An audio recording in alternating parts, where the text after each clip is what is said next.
government in Rajasthan. There will be a BJP government in Chhattisgarh. There will be a BJP government in Madhya Pradesh. And there is going to be a Congress government in Telangana. Verdict is clear. Clean majority in all the states. Simple majority in all the states. But a hefty majority, I would say, more than simple, at least in state of Madhya Pradesh, for Bharatiya Janata Party. But before I go to my subject matter experts, my colleague in newsroom, spokesperson who are going to join me, let me take you through the big takeaways. Something which we decided today will be part of our evening show. So what is the big takeaway? What is this result telling us? So let me start with Telangana. One thing is very clear in Telangana, shift of Muslim voters to the Congress party. It's a women-driven election. Most of the elections are women-driven, but especially Telangana, because there were more women voters than men as per the EC notification. Then there was a surge in Bharatiya Janata Party's leadership. And at the end, I would say, it's rise of Revanth Reddy. Who's this guy? Who is Revanth Reddy? He began his political career as an activist of ABVP. So he's an outsider, he's not a blue blood Congress minted politician. He moved to the TDP and won Korangal in 2009 and 2014. He had support from Rahul. He quit TDP after alleged involvement in a bribery scandal. Alleged, quote unquote. He joined the Congress in 2017. He lost that seat to BRS in 2018 polls. He was at it. A lot of jostling within the Congress. Won Malkagiri in the 2019 Lok Sabha poll. So he stayed put. Arrested in 2020 in connection for alleged illegal use of drones. Was appointed the TPCC chief in June 2021. Took over the reins from senior leader Uttam Kumar Reddy.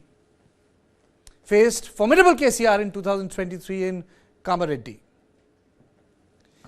Wife Geeta is niece of former Union Minister Jayapal Reddy. So this is rise of Revanth Reddy. Let's go to another state, Chhattisgarh. Tribals ditched Congress and voted for Bharatiya Janata Party. You can see it in South Chhattisgarh. Baghel and T.S. Singhdev feud hurt Congress Party royally. Fallout of Mahadev app controversy on Congress, I think it's evident. It's a collateral. Next state. Gehlot pilot feud hit Congress Party. It was like a TV, it was like a soap opera. It was like 24/7, last 2 years. Bad news for Vasundhara Raje because now the Bharatiya Janata Party has come with a trumping majority. They will decide who gets to be the chief minister now. And Hindutva emerges as the mainstay. Hindutva plus, Hindutva plus the local composition.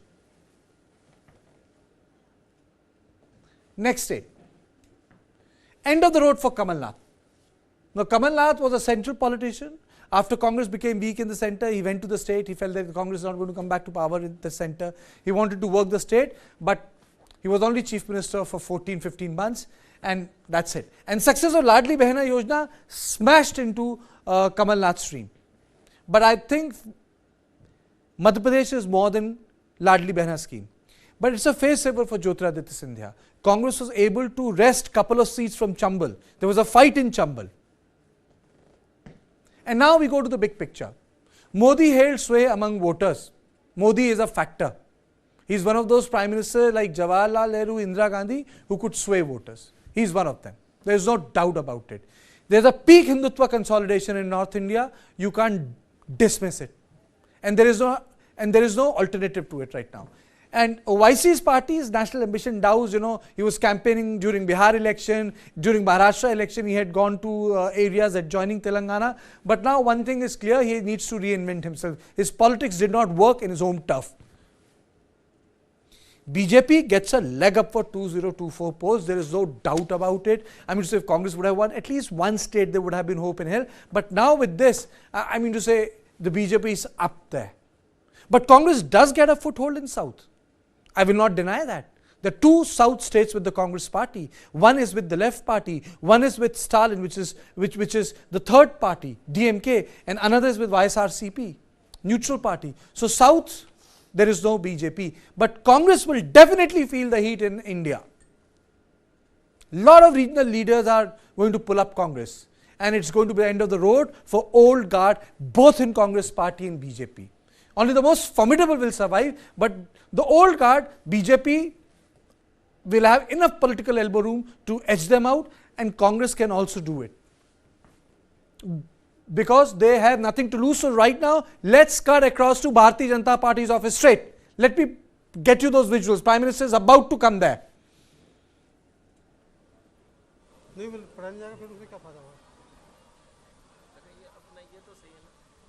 अब तो ठीक है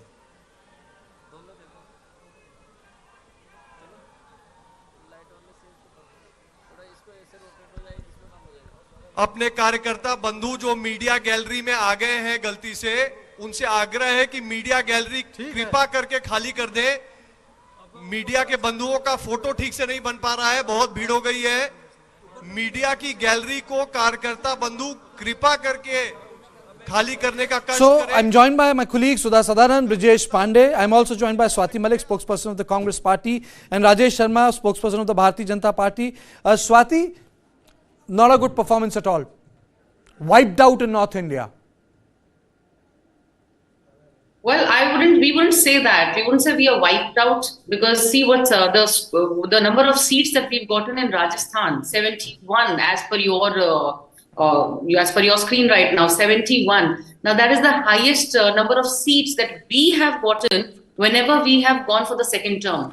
Earlier, we were drawn down to now 20, the 30s. This time it is 71. So Rajasthan has voted for the Congress. Of course, they voted in majority for the BJP. BJP definitely got more seats, but Rajasthan has also not voted out the Congress, but voted for Congress. That's why we've been able to get 71 seats. Secondly, look at the vote share. Look at the vote percentage. We are still on 39 point something, which is almost as same as what we had gotten last time. So we have to discuss these things as well. Secondly, about Telangana, what do I even say about Telangana? Beating a regional party, beating a state party, regional party, and entering that state for the first time. This is a big, big moment for the Congress right now. Yes, Chhattisgarh and Madhya Pradesh have been a big disappointment. There is no doubt about it. We are extremely disappointed. We will, of course, introspect. We will see what went wrong where.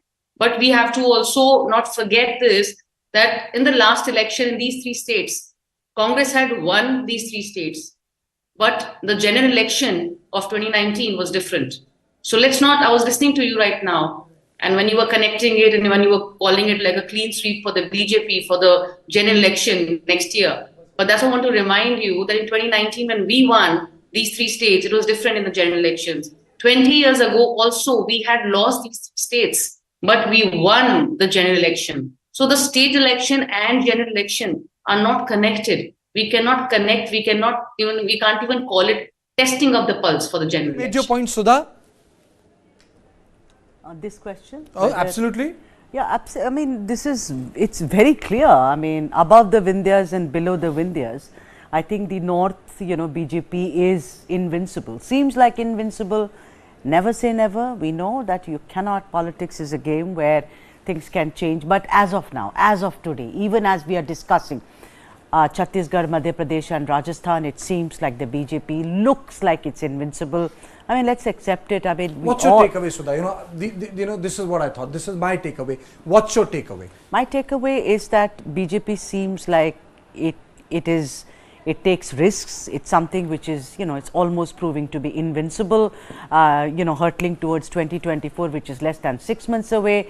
And the South BJP does not have a hold, but, so far as the Congress is concerned, it does have the South. You were talking about Stalin's DMK. DMK is in alliance with the Congress there. Okay. So, Brijesh. Yeah. Well, I completely understand Swati's point of view. She's a Congress spokesperson and she has to defend the party. That's absolutely all right. But if you look at the map of India, in the entire north of India, Congress is present only in one state, which is Himachal Pradesh. Other than that, Congress is present in two other states, which is down south in Karnataka and in in Telangana now. Telangana performance is brilliant. Nobody is denying that. I mean, nobody can deny that. Yes. It's a good performance, excellent performance. But the fact of the matter is that, you know, we can go for semantics and try to discuss it, or do nitpicking for as long as we can. But the fact of the matter is that the Congress party could not win or could not retain a state which was a giver by majority of people who went there, by majority of poll analysts and all. States like Chhattisgarh, the kind of drubbing they received in the state of Madhya Pradesh, and the fact that yes, they lost the election of Rajasthan. You can say that by 1%, 2%, 3%, but they have lost the state of Rajasthan. Now compare this with 2014 and 2019 general election result. Congress won, BJP won 25 out of 25. So where is Congress party in the entire north of India? Exactly. Where exactly is Congress Eclipsed. party? And how are you going to, you know, I'm not saying that, you know, what happens in 2019 or 2023 is going to reflect in 2024. But imagine you fighting a big behemoth like BJP, who is present in Uttar Pradesh, who is present in Rajasthan, Madhya Pradesh, Chhattisgarh and other states as well. I mean, where is the comparison? Okay, we are also joined by Rajesh Sharma, spokesperson of the Bharatiya Janata Party. I think it's a pretty good Sunday for you. You have swept all 3 North Indian states. I can say one thing, it is charisma of Narendra Modi, which is working. The misgovernance of the Congress government, the way they were non-performing, the way infighting was there, the way they tried their level best for appeasement politics. In Rajasthan, the crime against women, the state with highest crime rate. And I can say in last 6 months, they tried to give some freebies and all, but that never worked. So here the Bharat Jodo Yatra has definitely failed, and attacking the Prime Minister had always paid them hard. I can say the Panauti, the Pulwama, the China, the Adani corruption. Whenever you target the Prime Minister on corruption charges, India neglects you, India goes against you. That they need to understand. It was there in the case of Rafale. It has been in the past in Chaukidar Chor case. Every time they have seen, but they always try to put corruption charges on the Prime Minister, who is a visionary leader, a strong leader, a dynamic leader who had performed. And I can say at the same time, the woman factor has worked tremendously. The 33% reservation bill, which was passed by 128th constitutional amendment, it was great. The woman prime president, also a tribal president who was made, it was also well accepted across the country. In Madhya Pradesh, the Ladli Behna, Ladli Lakshmi, Kanya Vibha, all the schemes related to women have definitely made women vote bank, improved the vote bank for the BJP.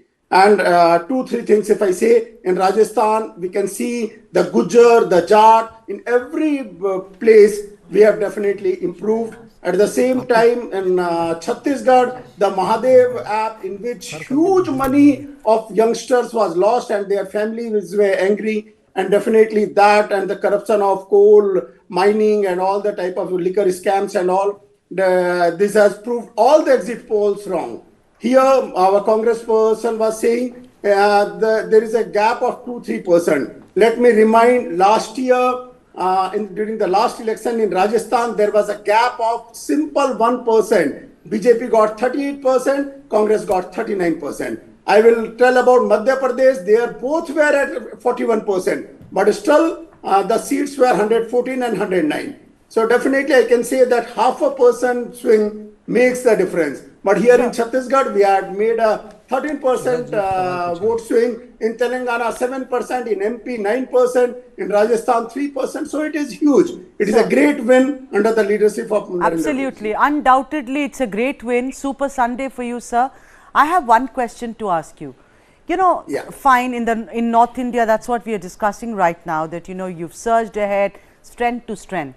What is your plan going to be in the south going forward? Because let's not forget, you've improved on your vote share in Telangana, but as far as Tamil Nadu is concerned, as far as other states are concerned also, what is going to be your strategy now? Because I don't think the BJP ever rests when it loses a state. One thing, let me be very clear. The time in 2014, Narendra Modi came into power, he planned that I need to work for Northeast, and he had worked towards that. Now it is planned to work in South, and he is working towards that. Tamil Nadu, you will see a drastic change. I can say the vote percentage will increase tremendously. The way Annamalai had got during his visits across the state, we had seen that. In Telangana, we had increased just a tally of 7%, but in Karnataka, after this government has come, again, persons have seen the crime rate, the misgovernance, the corruption, and all other things, and several agendas, several promises which are unfulfilled. Definitely, that will again turn out to be our bastion. So Karnataka, we will improve. Tamil Nadu, we will do drastically Now well, shift- I can assure you. Sir? At the same time, Kerala also we are improving. Yeah. I mean, so you're saying from the northeast, now the Prime Minister his focus now shifts to the south for sure. But the point is that you need you need some, because your Hindutva and welfare politics, both of that has really worked wonders for you in the north. South is already there with welfare policies way back in the 60s. I mean, from the time of NVR, in Tamil Nadu, for instance, and even before that, Kamaraj actually. Not many people know that it was Kamaraj who recommended midday meals for little kids in school. So it goes back those days. What are you going to focus on? Because Hindutva doesn't work in the south, or so it seems. We have always gone for development politics, and development is one of the core area.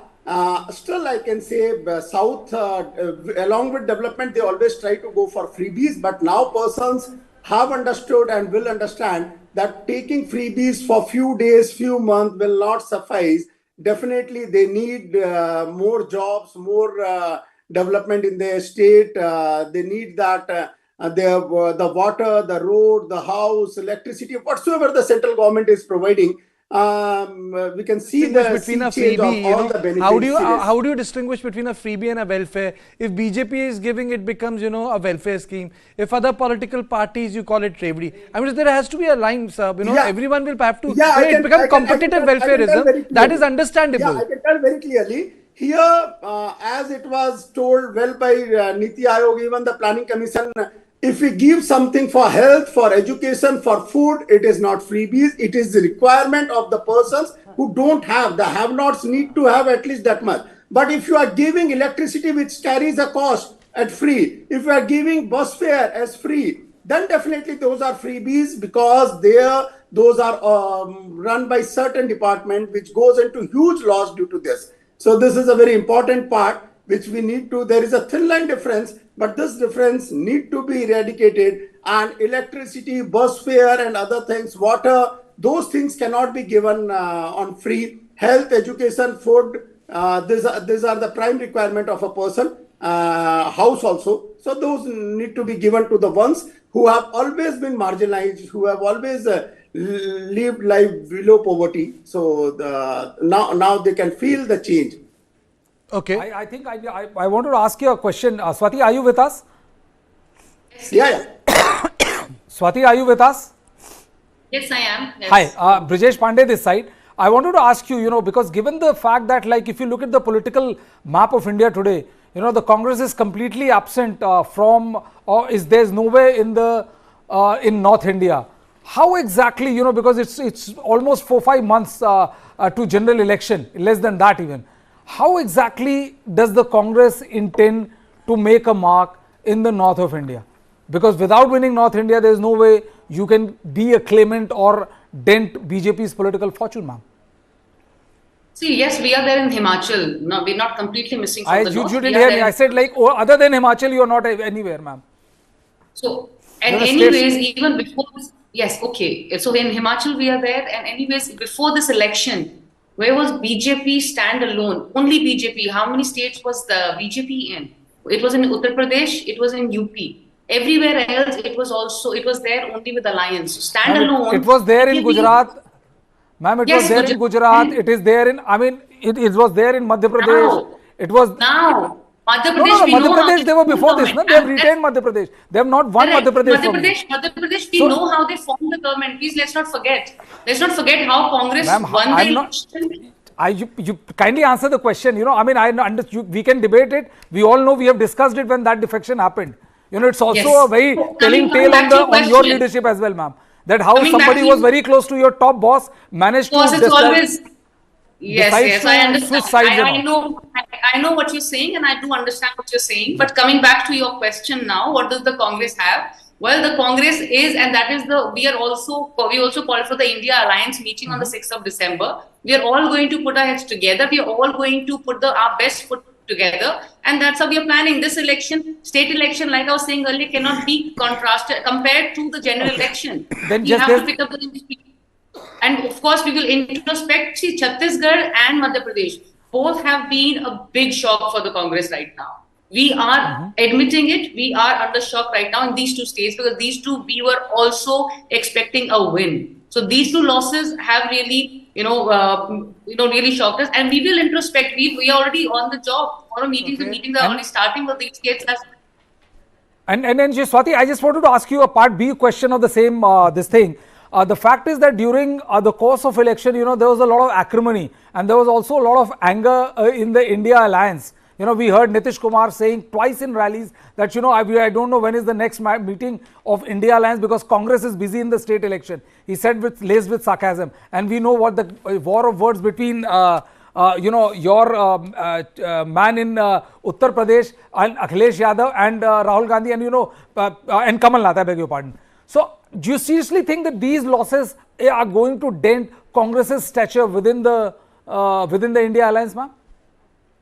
See, if you recall, even before the India alliance met, everybody said that these people can't even sit in a room for half an hour. How are they going to form an alliance? We did form one. We've given it a name. We've had 3 meetings after that. 4th meeting has been called. Of course, see, in state election, these comments are going to be made anyways. We are contesting against each other in state elections, right? But the idea of India alliance is to come together for the general election of 2024. And that's what we are going to be focusing on. These one comment here, one comment, that's, I think, in the larger picture, we all have to just ignore it and move on. So we can't take these comments seriously.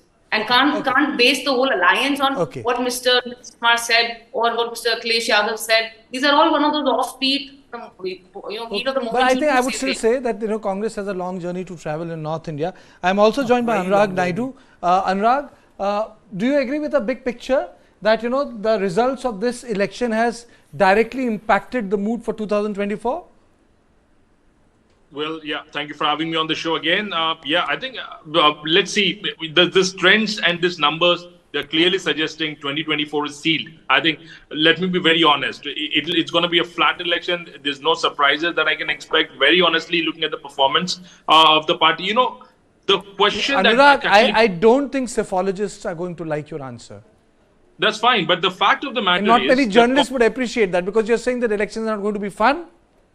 Flat. No, but look. The fact of the matter is, the Congress in the north, which is the whole heartland of BJP, where they get these votes and the seats in chunk.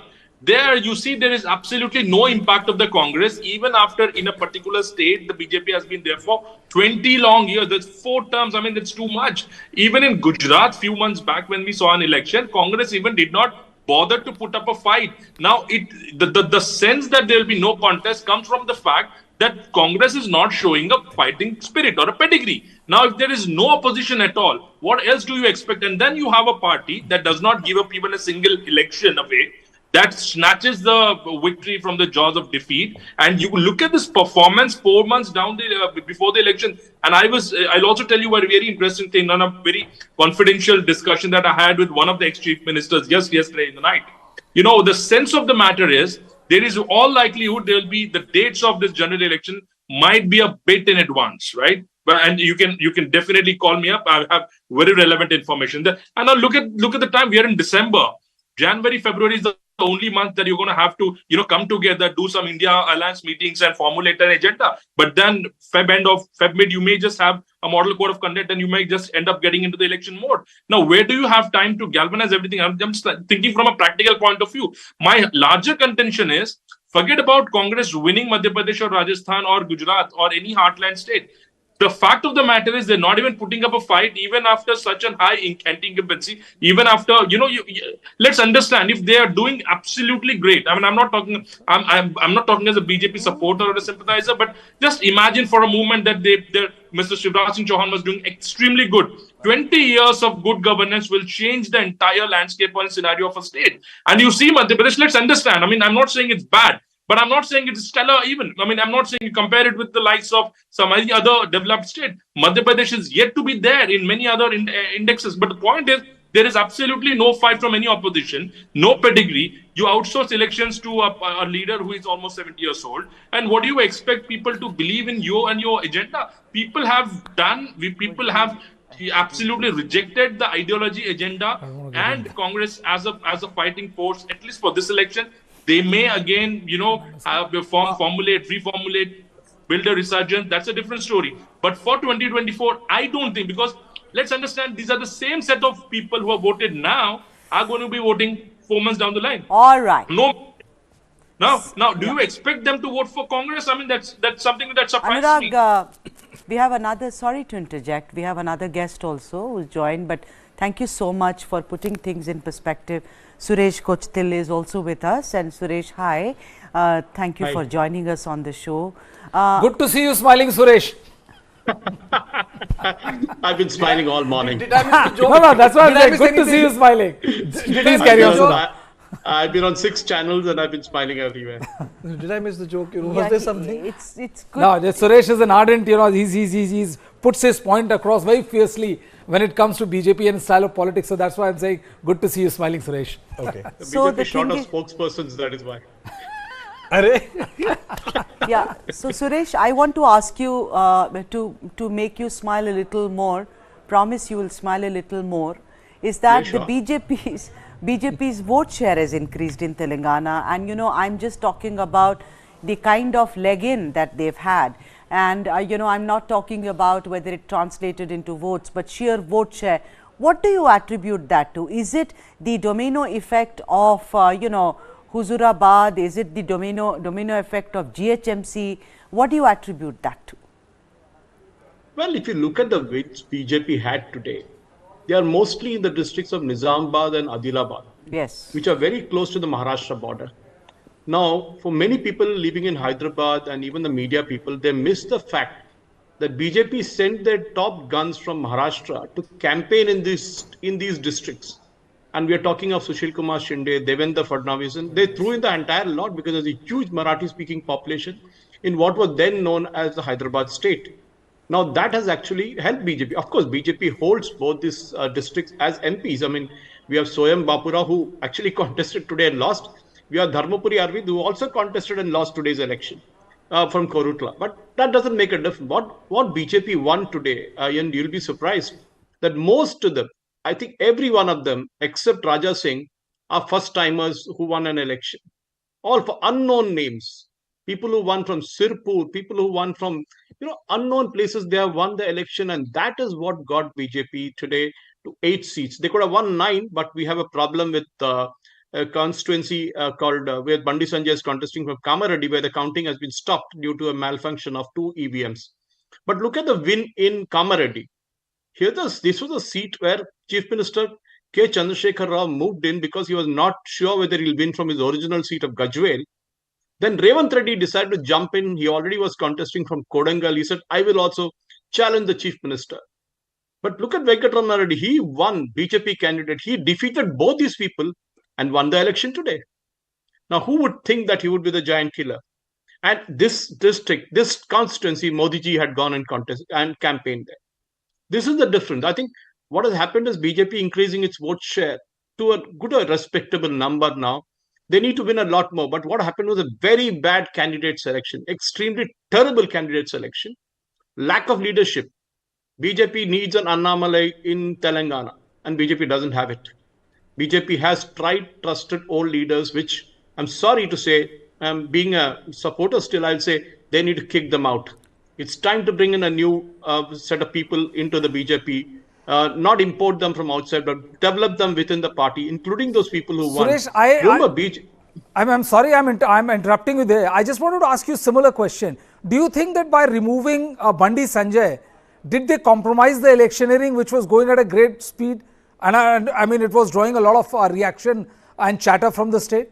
Do you think it was a mistake? Really. I think the Bandi Sanjay, for an outsider looking into Telangana, is something wrong. There was no impact. But what BJP didn't do was they didn't communicate why he was not removed. He finished his tenure. Simple as that. They could have explained it in a better way, which is why I said BJP is short of spokespersons. They're not able to communicate a simple thing saying, why did we move Sanjay out? We had to bring in a new person because the tenure of a BJP president, state president, is 3 years. Simple as that. But you know what? Bandi Sanjay lost today technically. Of course, the result is not yet declared. From the same constituency which he represents as an MP. So what about the fact is, it is not just the leadership that Bandi Sanjay or Kishan Reddy or others. BJP needs a new generation of leaders in Telangana, and that's extremely important. Suresh, I want you to comment on a larger picture. If you look at regional parties, they have the ability to come back to power again and again. If you look at TMC, if you look at ADMK, if you look at now BRS for 10 years, or YSRCP, Naveen Patnaik, the capacity to retain power. Congress is the only national party which in past 15-20 years has lost the capacity to retain power in a state. What is this telling us? That the national party can't retain a state twice over. This was a party which retained in alliance Maharashtra 3 times. Delhi it retained thrice. But where is the mojo gone? What's going wrong? I think Congress has lost it long back, if you ask me, because it has an uninspiring leadership in a sense at the national level. BJP, when I spoke about Telangana, was at a local level. Look at Modi ji, a 70-year-old man pushing himself to go to every state which went to elections. I mean, of course, he has, being a prime minister, he has the privilege of having an Indian Air Force aircraft, helicopters, or whatnot. But he campaigned extensively in every state, and that BJP does extensively. They have a generation of leaders who campaign there. And they threw in everything. They had Annamalai campaigning here. They had leaders from Kerala campaigning here. They had leaders from Karnataka campaigning here. Everybody was thrown in. Because BJP, I think their election machinery, I think, is humongous. I mean, you can't beat them. This is the party possibly after communist, only 2 cadre-based parties in India, where you don't need to pay for the booze, the biryani and the bucks. Everything is taken care of. The Karyakartas come and do the work and go back. And that, I think, is extremely important. I think you have given an acronym, BBB, Booze, Biryani and Buck Triple B. Huh? Yeah, I always keep saying that in meetings here. This is what I've seen, guys. Even the recent elections, there was one guy who came with a tiffin box without a curry in it. And, he was looking for a curry shop so that he could buy some curry to put it on the rice that he bought it. And he was a worker who was working in a small factory and took leave for 3 days just to come and campaign for the party. Imagine who would do that. There is money floating around. There's so much of money being paid for every vote. And here are Karyakartas who do this. This is what I have a grouse against BJP. When you look at the way they pulled back Madhya Pradesh from literally everybody thought it lost. And Chhattisgarh was given up long back. And Congress relaxed, thinking, oh, fine, we have already done and dusted with Chhattisgarh. But look at the way BJP pulled it back today. And I kept saying this in morning debates on various channels that BJP now possibly will go for a shift to next generation of leaders in Madhya Pradesh and maybe even in Rajasthan. I'm not sure because they have the buffer now. If the election was too close to call, then possibly Shivraj Singh Chauhan would have continued. But now BJP has that buffer and they have a slight better buffer in Rajasthan also. They would say, fine, let us now go and get some new generation of leaders to work with us in these 2 states. And that will be a sign for Sachin Pilot to walk out of Congress because he'll say, how long am I going to stay here? Remember, this is a party that brought in a gentleman from Congress, and Himanta Biswa Sharma is today the Lord of the Northeast. I mean, here was a man who walked out because Rahul Gandhi was busy feeding his dog with biscuits. And that is what BJP is all about. It knows how to attract leaders from other parties and then give them the charge. And they look at the way he has built up Northeast. Look at the way Jyotiraj, he was told very clearly, Gwalior and Chambal. I think the biggest risk which BJP took paid off. They deployed ministers, they deployed MPs. If they would have lost these states, people would have not only made fun of BJP, but it would have eroded the authority of these Brijesh, both parliamentarians and ministers. It was a very high-risk strategy. It has paid off. Yes, it has paid off. You had to take the risk, isn't it? You can't be sitting idle saying, okay, I should have done this first. hindsight, they say, is an advanced science. You know, everybody has lots of advice after things go wrong. But here is something that you need to take charge. You knew that it was not, Madhya Pradesh campaign was not going anywhere. Chhattisgarh, I was not even sure who was really campaigning out there. I mean, we had Raman Singh, who I didn't know whether he was coming or going. And then even in Rajasthan, the first list didn't have Vasundhara Raje nor her supporters. But the second list onwards, BJP pulled it back and saying, okay, Vasundhara Raje should not be Yediyurappa version 2.0. And that's exactly what happened.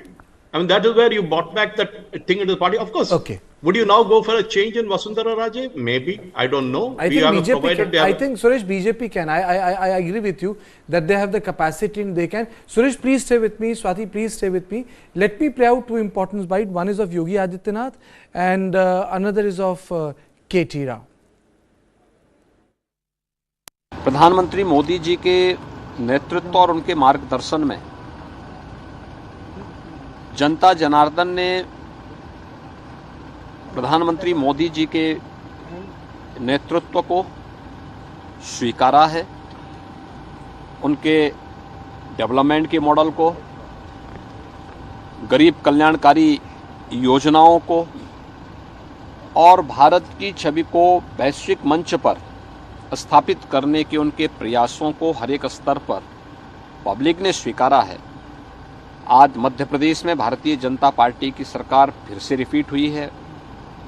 Rajasthan और छत्तीसगढ़ में Bharatiya Janata party को जो भारी बहुमत से इन राज्यों में भी सफलता प्राप्त हुई है, कांग्रेस को जनता ने मात दी है। ये चीज़ें दिखाती हैं कि 2024 के लोकसभा चुनाव में देश की जनता तीसरी बार भी प्रधानमंत्री मोदी जी के नेतृत्व में पूरी मजबूती के साथ भारतीय जनता पार्टी को सपोर्ट करके तीसरी बार भारतीय जनता पार्टी की सरकार प्रधानमंत्री मोदी जी के नेतृत्व में देश के अंदर लेकर के आएगी। आज के लिए मैं प्रधानमंत्री मोदी जी के नेतृत्व में जो ये सफलता तीनों राज्यों में प्राप्त हुई है, इसके लिए मध्य प्रदेश, राजस्थान और छत्तीसगढ़, इन तीनों में जुड़े हुए जितने भी हमारे राष्ट्रीय पदाधिकारी थे, उन संबंधित राज्यों के पदाधिकारी और कार्यकर्ताओं ने जो मेहनत की है, इसके लिए उन्हें बधाई देता हूं। इन शानदार विजय के लिए संबंधित राज्यों के नेतृत्व को भी अपनी शुभकामनाएं देता हूं। I'd like to thank the lakhs of workers of the BRS party who have toiled very hard over the last 3 months for ensuring that we come back at the hustlings in a successful manner. Unfortunately, the result is definitely not what we wanted. Now, we are short by about 20 seats, but nevertheless, we have put up a valiant fight, and I am deeply grateful to the people of Telangana for blessing us with 2 consecutive terms. 2 बार उन्होंने हमें मौका दिया। 10 साल नया तेलंगाना राज्य जिसको बनाने में हमने बहुत एक्टिव रोल प्ले किया, अहम भूमिका प्ले किया, इसमें हमें मौका दिया गया 2 बार। कोशिश हमने तो ये की कि तेलंगाना को पूरे भारत में, पूरे हिंदुस्तान में नंबर 1 बनाने की, और हम काफ़ी हद तक कामयाब भी हो चुके। बट इस बार हमें जो रिजल्ट चाहिए था वो नहीं मिला, पर कोई बात नहीं, हम हमारा काम जारी रखेंगे। हमारे जो लीडर हैं KCR सर, उनके लीडरशिप में we will continue to strive for the greater good, for the benefit of the people of Telangana, and we will assure all cooperation to the new government. We compliment and congratulate Congress party on winning the mandate of the people. We wish them the very best in fulfilling all the promises that they have made to the people. Of course, we will play the role of a constructive opposition, which is what has been conferred upon to us by the people of Telangana, and we will play a very constructive role. I promise you that, because this is a state for which we fought hard.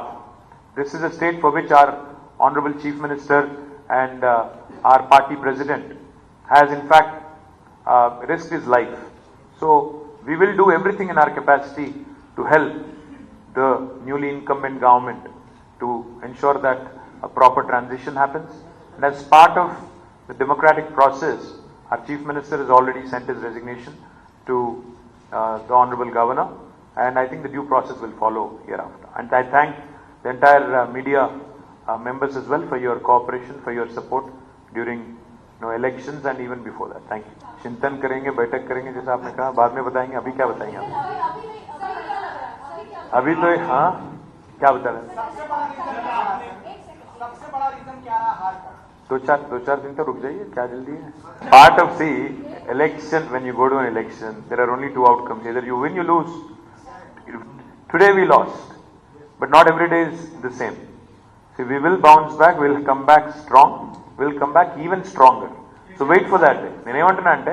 Not every day is today is Sunday. I know. Not every day is Sunday. Remember that. Anurag is back with us. Swati Malik is also back with us. Anurag, tell me, is there going to be a generation shift within BRS? I think eventually it will be, and that's why if you see even the screen space, the media space, the presence, it's all KTR dominating the show on behalf of BRS.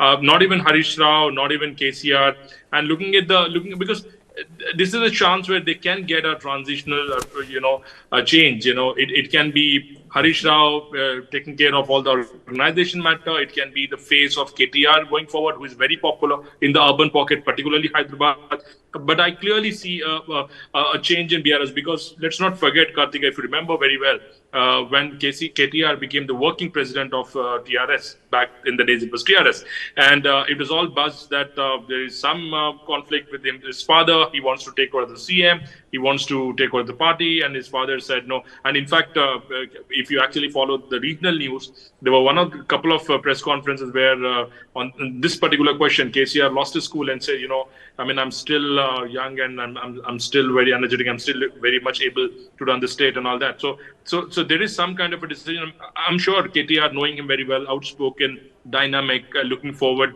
and that's what his body language speaks. He's there for a longer run. And I think by all likelihood, he will take Anurag, over. the reason why I asked this question was, and this question is also for Suresh, Sudha, Brijesh, all of you. In India, very few leaders retire. I think एक ज्योति बसु अपवाद थे, where he pushed through his own retirement. He said he wants to retire. There was a transition, another chief minister came in. Then there was another transition of power, though you can say it's dynastic, happened within the Congress party. That was one, but then it was not when Congress party was in power. Very few leaders have retired when they are active in politics. Nobody. Very good question. I think Sharad Pawar is a living example today. I mean, he's still not given up his shoes. Sharad Pawar is still fighting. So I think, but the equation, the combination that I foresee here, because looking at the aspirations and looking at the working model, I mean, KCR might just come in and play a balancing act. And even in this election, if you see, he has mobility issues, and that's why when people say, I mean, even I was not very happy when he doesn't go to the secretariat, doesn't he's not very mobile. So he has his own mobility issues, and he would probably play the Pitama kind of a role where he will go on campaign and appeal to the masses for votes. But I think the face will be KTR. He will still be relevant. I'm not saying he will retire in a typical sense, but I think there will be some kind of combination that will be arrived. And it is also future. I think, according to me, I will be very interesting to see, the role of Harish Rao going forward. Because if you actually see the dominance and the control over the party and the MLAs at the ground level cadre, it is Harish Rao who has a better edge compared to KTR. And KTR tried his hard in making his relations with the MLAs and all, but there's still kind of a mismatch because he comes from a very elite, background. Anurag, but this time around also, whenever there were, leaders who were actually coming into the BRS from other parties like the Congress or the BJP or any other party, it was both Harish as well as KTR who sat them down and actually welcomed them into the party. Ponnala Lakshmaiah is one case that I remember very clearly, because Ponnala gave us an interview and he said that it's both of them. So it's both KTR as well as Harish Rao who are doing stuff. But the point also of the matter is that Harish Rao is perhaps more salt of the earth. You're right. KTR is also perceived to be somebody who studied abroad and who doesn't have the same kind of gravitas with rural Telangana like his father has or Harish Rao has. But the other point is that it seems like a natural progression that from KCR Garu it will come to KTR. Wouldn't you agree? Harish Rao, I don't think will play the main role in this opera. No, he will not. But eventually, what happens so that you never know, when you aspire for something, you never know, what are your intentions, what do you want to be in life. We never know what is there in the mind and heart of Harish Rao. And we don't know what future holds for him. We have seen Ajit Pawar and Sharad Pawar, and if he has a sizable control over the party, who knows if BJP has to revive? Because it looks very interesting output today in the Telangana election. A lot of people have not given a due, focus on that. Is that the main leaders of the BJP, Itala Rajendra, lost, right? Now Bandi was trailing. I don't know what is the result. A lot of other leaders, even our Dubak MLA Raghunandan Rao was trailing. So and the 8 or 9 people who were leading were the new faces. You see, our Kamarati MLA who won. These are the new people. So overall, what I got a sense from this output is BJP has now 20 to 22 candidates, very strong winnable candidates. So they have quite to 20 to 25 seats sorted for the next election. And BJP is very good when they have to fight the Congress. So I think in the future, you never know, BJP ends up getting 30, 35 seats, and you never know when Harish gets an opportunity. I mean, we don't know what future holds, but I think certainly there is a gap with KTR and other MLAs, and eventually you have to see how things unfold. Interestingly, one thing about dynasty and about father, son, or daughter, mother, is that Yedurappa was taken away screaming and shouting, Yedurappa is back. Oh yes, Yedurappa is back. Yedurappa is back, and like how? It's not just the Vijendra aspect I'm saying. Yedurappa is there in all the important meetings of the BJP, because I think it is for the first time that someone recedes into oblivion is brought back. Okay. Suresh, do you agree that there can be a transition in Telangana in BRS? Well, I spoke to Harish Rao in detail in another channel interview with him where 5 editors were questioning politicians. And I asked him this pointed question. I said, suppose your government is come through again in the next election. Your government, you form the government. You have a health minister. You are a health minister, also the finance minister. Which one do you want to retain? He said, health. I don't want finance. And the answer was very, very obvious that he was not looking for a seniority within the party, because health is considered a very junior portfolio compared to finance. But it's very clear that Harish Rao has a rural connect. And the earlier speakers spoke about it. If you look at where he conducts himself in Siddipet or Medak, this time he was in charge of Medak, but unfortunately from there too, the Congress has done considerably well. But what happens is that typically, like what happened to Ajit Pawar, what happened to other politicians who walked out of BJP, everybody talks of having a Shinde in their party. And I think that is what the worry is for TRS. But I'll tell you one thing. I have one more theory, which I don't know whether you'll accept it or not. I have a feeling that if TRS doesn't win the next election, if they don't win the next election, they will go the Chandrababu Naidu way. Naidu is today relegated to a mere footnote in Andhra. Of course, he has his community support. And the rumor is that in this election, one of the reasons why his party did not contest in Telangana was to get all these community votes and give it to Congress. Today, outside Revant Reddy's residence, there were so many of TDP supporters holding up their flags and nobody was objecting to it. It is very obvious that there has been a shift of votes, especially in what we call in Hyderabad as settlers areas, where the kind of Congress has won seats. And that is what is the most important. Of course, they would sweep Khammam and all those districts, Nalgonda, and that is expected. But I think if you ask me about transition, there is Kavita also. And this time, Kavita, if you look at it, she was never actively campaigning in the election. So very, very obvious reasons. There is a tension that happens even when in a mafia family, we all know what happened in Godfather and other movies. But obviously, there is always a transition that takes place, but one has to be capable of it. You can't be a Rajiv Gandhi in politics. I mean, sorry to put that terminology, but he was a misfit in politics, and everybody knows that. Whereas Indira Gandhi was fit. That is the problem. Similarly, we have the next generation, Rahul Gandhi, who's typically not cut out to be a politician. So it is the rough and tough of the life that takes you. And as Revant Reddy said yesterday, that he was there on the merit quota in politics, and KTR came through the management quota or the NRI quota. And that is what makes it the difference. You come directly and you get, escalated to a post. And remember one more thing. Revant Reddy is an ABVP guy at the end of the day. And that is what the Congress and MIM kept saying in the election all along. They kept saying Revant Reddy is an RSS guy because of his ABVP background. And Revant never denied it. He never said, no, I was never with AB, he was with ABVP. Everybody knows Everybody knows how he won the Malkajgiri Lok Sabha seat, which he represents now. It is my constituency where I stay. And everybody knows who worked for his victory. He was surprised because nobody from the Congress party worked for him, because there are no Congress big time supporters in Malkajgiri. It's a huge constituency. At one time, it was India's biggest constituency with 18 lakh voters. Now, of course, it's got reduced. But Revant Reddy is a leadership material. Now, there are Bhatti Vikramarka, there is Uttam Kumar Reddy, there's Jana Reddy, there's a whole retinue of leaders. Congress is never short of leaders in Telangana. They have a half dozen chief ministers always ready. But this is where Revant Reddy's problems are going to start. And unless he builds up a good working relationship with his seniors who are in the party from a long time, he's always going to have that outsider tag with him, because he came from Telugu Desam with an ABVP background and all that. I think for Revant Reddy, and if you ask me about the same thing about TRS, the transition to KTR is not going to be easy. There is going to be a resistance. There is going to be a pushback from Harishs Rao. It was seen before behind the scenes, which is why KCR never took the risk of handing over power to his son, even though he made him the working president of the party.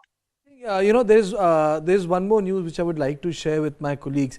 A new tagline has been given by Bharatiya Janata Party. This is the stage they have erected. The stage says, "Sapne nahi hakikat bunte hain, tabhi to sab Modi ko chunte hain." Brijesh. Well, of course, I mean, they also said that, is desh mein Modi ki... Is it something to do with Labharti politics, welfare? No, but Labharti politics, when Smriti Irani, Piyush Goyal, S. Jaishankar, everybody tweeted that is desh mein ek hi guarantee chalti hai, wo Modi ki guarantee.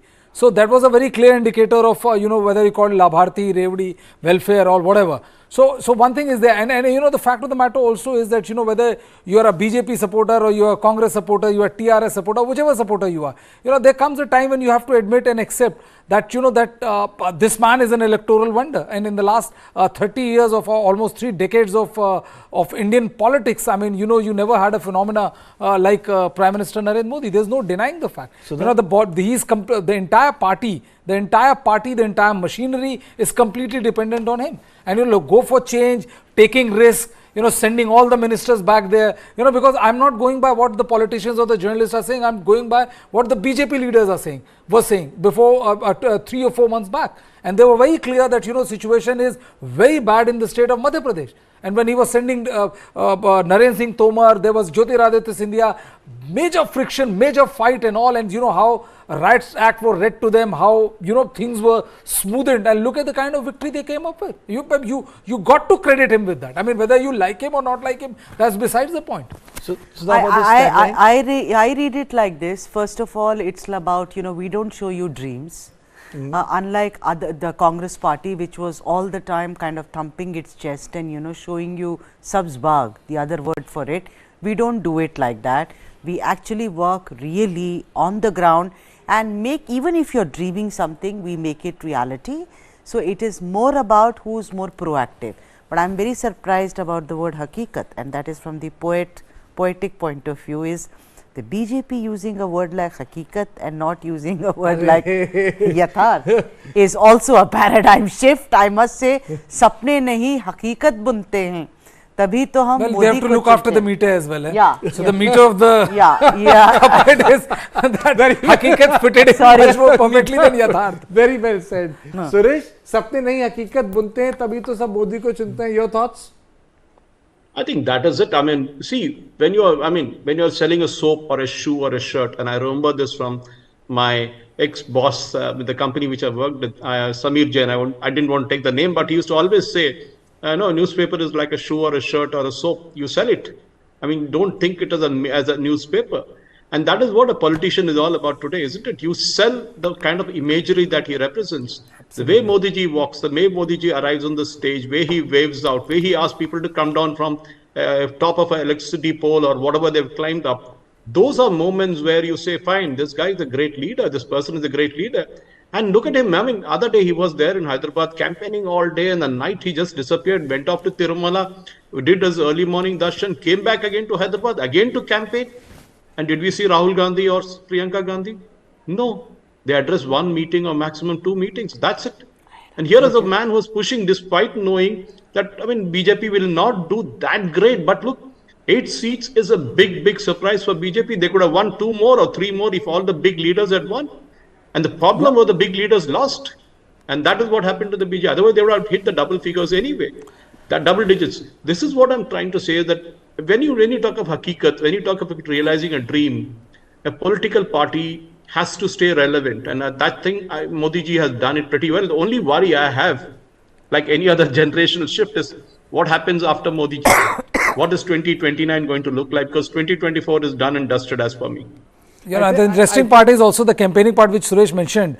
You know, interesting thing is that usually, I mean, he's the trump card of his party. So he gets used maximum. You can't say the same for Rahul Gandhi.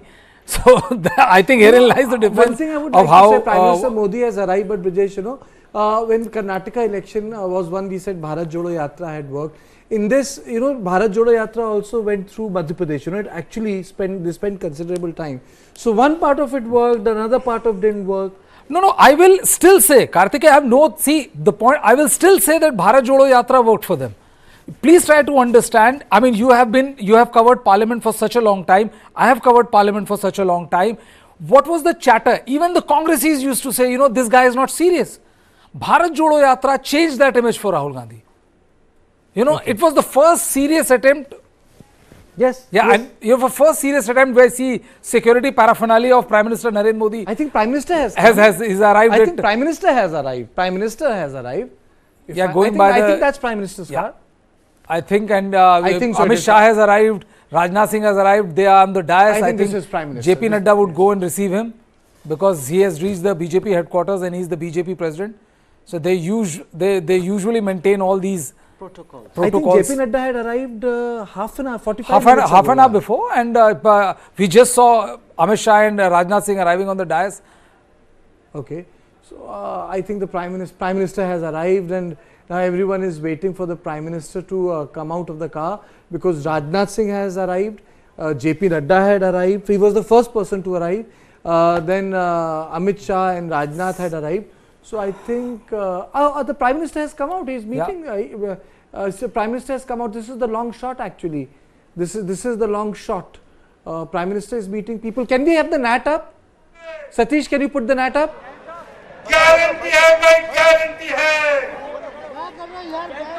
Guarantee hai bhai, guarantee hai. Guarantee hai bhai, guarantee hai. Bhajpa zindabad. Bhajpa zindabad. Bhajpa zindabad. अरे guarantee है भाई, guarantee है, guarantee है भाई, guarantee है. स्वागत है भाई, स्वागत है, स्वागत है भाई, स्वागत है. हमारे राष्ट्रीय अध्यक्ष जी आदरणीय प्रधानमंत्री जी का स्वागत करते हुए, आदरणीय प्रधानमंत्री जी हम सबका अभिवादन का स्वीकार करते हुए आ रहे हैं. पूरे देश के कार्यकर्ताओं की ओर से आदरणीय प्रधानमंत्री मोदी जी सभी कार्यकर्ताओं का अभिवादन का स्वीकार कर रहे हैं. स्वागत है. आज जनता के धन्यवाद सभा में आदरणीय प्रधानमंत्री जी का आगमन हुआ है. अरे गारंटी है भाई, गारंटी है, मोदी जी की गारंटी है, गारंटी है भाई, गारंटी है. स्वागत है भाई, स्वागत है, स्वागत है भाई, being showered upon him. Right beside him is JP Nadda, and I think, you know, the BJP doesn't want to have that image, you know, which had a lot of controversy last time. I think this time they are following the protocol to the T, where JP Nadda is following the Prime Minister. There is no other minister following him, because, you know, he has come to the BJP party office where JP Nadda is the party president. So as per protocol, JP Nadda is, apart from Prime Minister Narendra Modi, is the senior most functionary, and he is the one who received the Prime Minister. And now the Prime Minister will go to dais. Most likely there will be speeches which are done by you know, their Prime Minister shaking hands with the supporters. I think his or her day is made with the selfie and the shake hand. Guarantee है भाई, guarantee है, guarantee है भाई, guarantee है, guarantee है भाई, guarantee है. Amit Shah, maybe Rajnath Singh, and Prime Minister Narendra Modi. I think they have come to the dais. I think they made the dais this time. on ground. A couple of times I've seen that the dais was made on slightly elevated on the first floor. I think they have done it slightly differently this time. I know there are going to be speeches, 3 short speeches. Or maybe it's just the Prime Minister is going to speak first. No, I don't think so. I think JP Nadda will speak, Amit Shah will speak, or JP Nadda will speak, or then Prime Minister will speak, but somebody will definitely speak before the Prime Minister. I guess it's going to be JP Nadda for sure. It's going to be JP Nadda. I think there's going to be an announcement, so the Prime Minister has come. He takes the floor. He'll have the last word. Again set the agenda. What he takes away from the victory. Creating new headlines.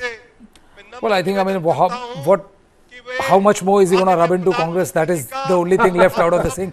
Because, the Panoti thing, Panoti war and attack and counter-attack happens. That word? He may. I just have an feeling that he may say, Panoti kaun hai? Because if you remember last time when you say like, he's just lucky. So he went on to use it in an election rally where he said whether you want to elect a lucky person as your chieftain or you want to elect an unlucky person. So he has this. Now you see Prime Minister being garlanded by Defence Minister Rajnath Singh and Amit Shah and JP Nadda.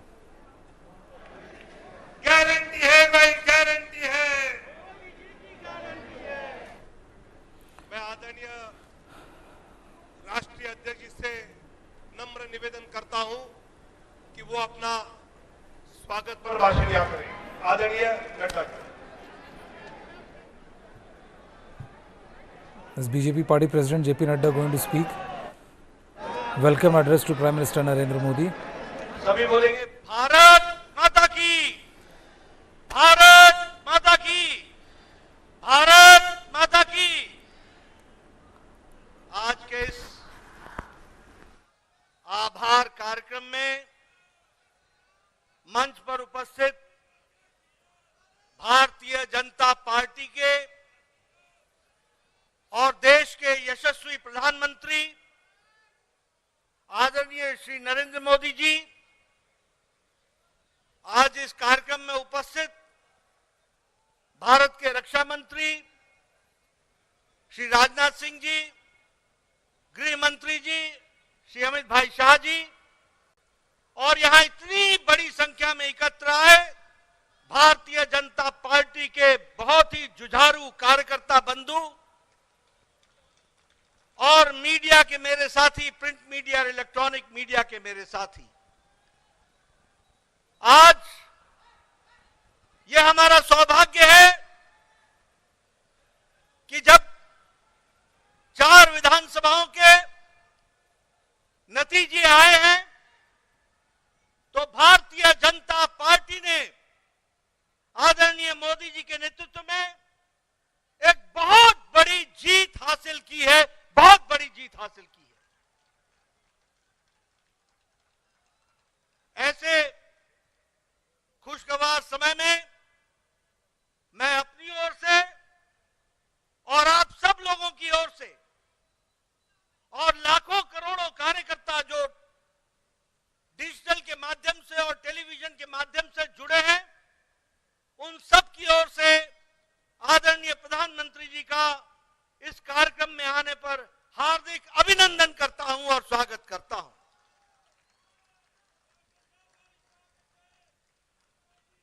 जब हम प्रधानमंत्री जी का अभिनंदन करते हैं तो दिल से उनको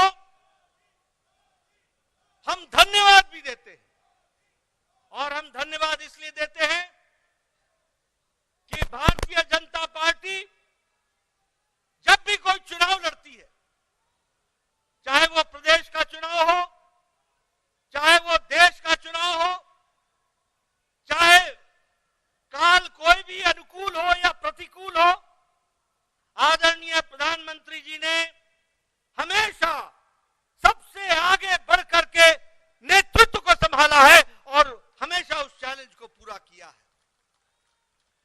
He has always led the campaign from the front और उन्होंने अथक प्रयास, अथक मेहनत और संगठन और चुनाव के राजनीति और रणनीति की छोटी छोटी बारीकियों से लेकर उस नतीजे तक का खुद ध्यान रखते हुए चुनाव को इस मुकाम तक पहुंचाया है और एक नहीं अनेकों चुनाव को पहुंचाया है।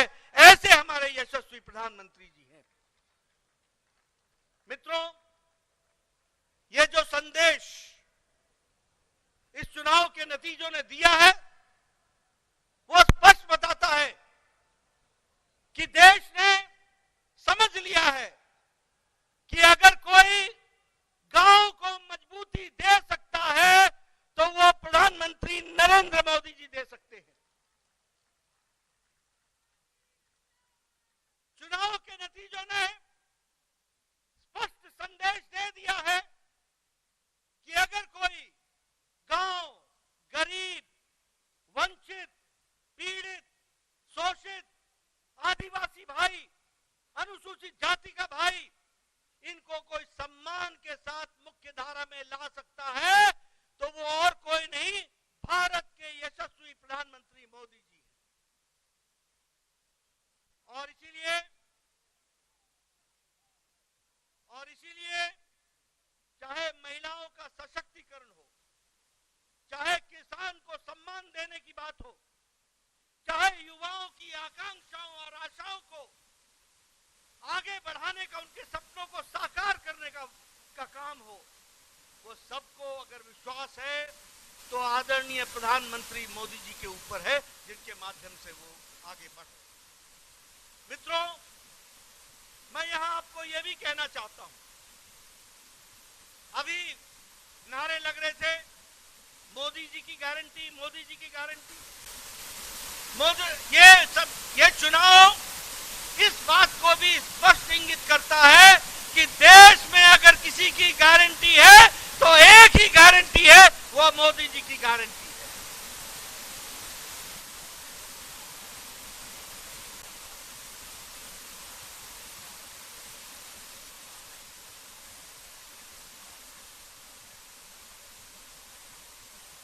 और यह चुनाव के नतीजे एक और संदेश देते हैं जो स्पष्ट है कि मोदी है तो, मोदी जी है तो, ये स्पष्ट हम सबको देखने को मिलता है। मित्रों, यह चुनाव एक और बात का संदेश देते हैं, जातिवाद और तुष्टीकरण। ये जिस तरीके से इंडिया अलायंस ने जातिवाद फैलाने की कोशिश की, जिस तरीके से समाज को खंडित करने की कोशिश की, जिस तरीके से देश को बांटने की कोशिश की और तुष्टीकरण की, वोट बैंक की राजनीति को आगे बढ़ाने का काम किया, इन दोनों पर मोदी जी का विकास का पलड़ा भारी पड़ा है। यह भी हमको ध्यान में रखना चाहिए। और देश ने विकास को आगे रख करके इन चुनाव के नतीजों पर मोहर लगाई है, यह भी हमको ध्यान में रखना चाहिए। मैं यहां यह भी कहना चाहता हूं, आज ये इंडिया अलायंस, इनको नया नया शौक, नया नया जोश, नया नया नारा, ओबीसी ओबीसी ओबीसी की चिंता नहीं हुई। ये नए नए लोग, ये इंडिया अलायंस के लोग, ये कांग्रेस के लोग घड़ियाली आंसू बहाकर ओबीसी का नारा लगाते हैं। ये भूल जाते हैं कि देश को ओबीसी का प्रधानमंत्री मोदी जी हैं, तो प्रधानमंत्री मोदी जी ओबीसी के प्रधानमंत्री रहे हैं।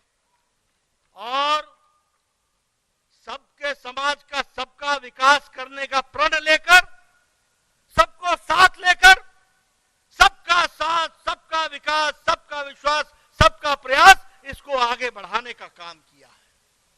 लेकिन कांग्रेस के लोग प्रधानमंत्री जी पर जिस तरीके से इस चुनाव में भद्दी टिप्पणियां की, जो नहीं सिर्फ असंसदीय थी, नहीं सिर्फ वो एक तरीके से बहुत ही निम्न स्तर की थी, ऐसी टिप्पणी की कांग्रेस के मुश्किल होता है।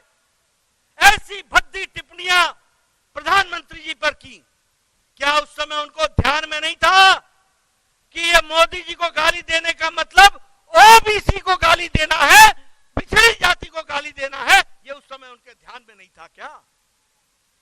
और एक और नेता पैदा हुए, मैं ना माफी मांगू, मैं ना माफी मांगू, यानी रस्सी जल गई, बल नहीं गया है, बल नहीं गया है। और ये चुनाव के नतीजे ऐसे नेताओं का बल एक बार नहीं अनेकों बार बल खत्म करते हैं, वो भी हमको ध्यान में रखना चाहिए। मैं प्रधानमंत्री मोदी जी और आपके बीच में, क्योंकि हम सब लोग उनको सुनने के लिए आए, मैं बहुत देर नहीं रहना चाहता, लेकिन यहां पर इस मंच से भारतीय जनता पार्टी के अध्यक्ष के रूप में मैं भारत की जनता, राजस्थान की जनता, मध्य प्रदेश की जनता, तेलंगाना की जनता, छत्तीसगढ़ की जनता को बहुत बहुत धन्यवाद देता हूं, उनके आशीर्वाद के लिए, उनके समर्पण के लिए बहुत बहुत धन्यवाद देता हूं। ये मतदाता ही परमेश्वर होता है, वही फैसला करता है, वही आशीर्वाद देता है, और कोटि कोटि उनको धन्यवाद जिन्होंने बड़ी संख्या में आदरणीय प्रधानमंत्री जी के नेतृत्व को आशीर्वाद देकर के ये सफलता दिलाई है, इसके लिए उनको बहुत बहुत धन्यवाद। मैं इसके साथ साथ मेरे सामने बैठे कार्यकर्ता, हमारे नेता, हमारे अध्यक्ष और आपसे जुड़े हुए और टेलीविजन के माध्यम से जुड़े हुए हमारे लाखों कार्यकर्ताओं को भी मैं धन्यवाद देता हूं, जिन्होंने इस चुनाव को मोदी जी के नेतृत्व में पूरी ताकत के साथ लड़ा और यशस्वी हुए हैं, उसके लिए भी मैं उनको धन्यवाद देता हूं। मेरे से अक्सर पत्रकार पूछते थे रणनीति क्या है, रणनीति क्या है। मैं बार बार बोलता था रणनीति पर्दे का विषय होता है और रणनीति समय पर ही खुलती है। मेरे कार्यकर्ताओं ने इस रणनीति को, जो बारीकियां संगठन ने बताई थी, उनको बखूबी धरती पर उतारा है और हमारे कार्यकर्ताओं ने दिन रात जमीन पर जाकर मेहनत की और जो वातावरण बना, उस वातावरण को वोट में बदलने में उन्होंने बहुत बड़ा योगदान किया है। इसलिए मैं अपने कार्यकर्ताओं को भी बधाई देता हूं, उनको धन्यवाद देता हूं। चुनाव के नतीजों ने स्पष्ट कर दिया है कि समाज के किसी एक इलाके का हमको वोट नहीं मिला, समाज के किसी एक वर्ग का वोट नहीं मिला, समाज के किसी एक जाति का वोट नहीं मिला। हमें मोदी जी के नेतृत्व में सभी जातियों का, सभी वर्गों का और सभी इलाकों का आशीर्वाद मिला। इस बात को भी हमको ध्यान में रखना चाहिए। इसलिए यह जीत सही तरीके से सबका साथ, सबका विकास, सबका विश्वास, सबका प्रयास, इसको आगे बढ़ाने का काम है। मैं अपने कार्यकर्ताओं को पुनः धन्यवाद भी देता हूं, बधाई भी देता हूं। दिन नहीं, हफ्ते नहीं, उन्होंने महीनों अपना घर छोड़ करके पार्टी के लिए बूथ पर जाकर के काम करके इस योजना को आगे बढ़ाया, सफल किया। इसके लिए मैं उनको बधाई देता हूं। मित्रों, मैं जानता हूं आपके साथ साथ मैं भी प्रधानमंत्री जी को सुनने के लिए आतुर हूं। इसलिए आपके और उनके बीच में ज्यादा समय न रहता हुआ पुनः प्रधानमंत्री जी को स्वागत करता हूं, अभिनंदन करता हूं, धन्यवाद देता हूं और मैं निवेदन करता हूं आदरणीय प्रधानमंत्री जी से कि वो हम सब का मार्गदर्शन करें और हमारे को आगे का रास्ता बताएं। माननीय प्रधानमंत्री जी। मोदी, मोदी, मोदी, मोदी, मोदी, मोदी।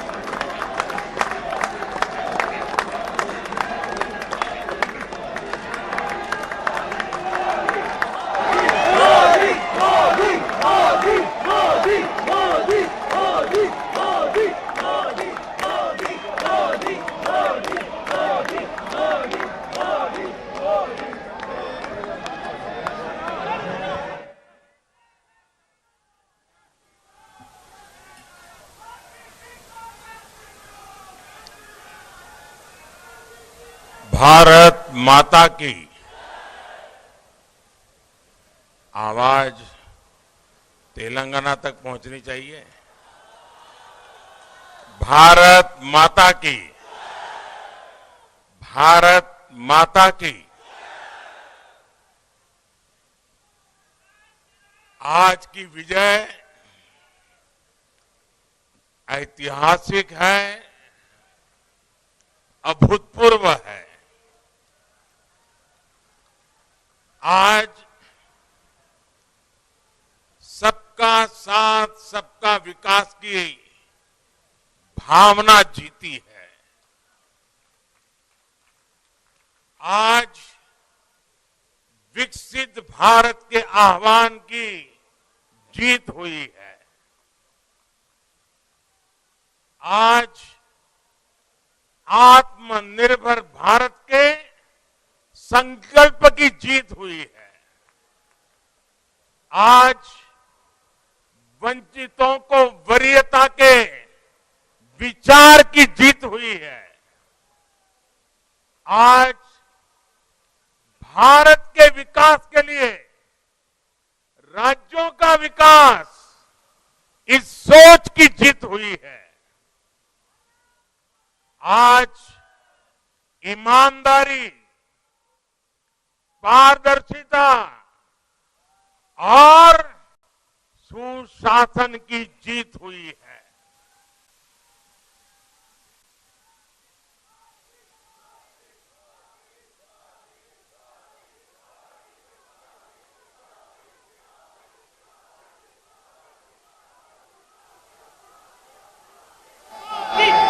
मैं इस मंच से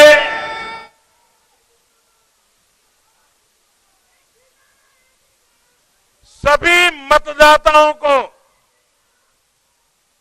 आदरपूर्वक नमन करता हूं। मध्य प्रदेश, राजस्थान और छत्तीसगढ़ के लोगों ने भाजपा पर भरपूर स्नेह दिखाया है। तेलंगाना में भी बीजेपी के प्रति समर्थन लगातार बढ़ रहा है।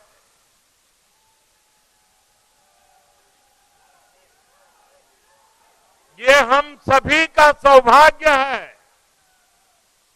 जब अपने परिवारजनों से इतना प्यार मिलता है,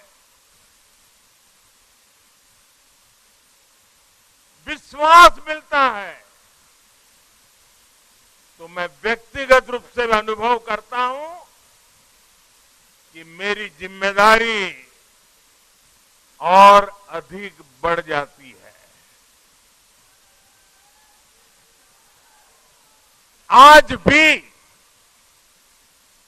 मेरे मन में यही भाव है। मैं अपनी माताओं, बहनों, बेटियों के सामने, मैं अपने युवा साथियों के सामने, मैं अपने किसान भाई बहनों के सामने, मैं अपने गरीब परिवारों के सामने, उन्होंने जो निर्णय, जो बढ़ चढ़ करके समर्थन दिया है, इसके लिए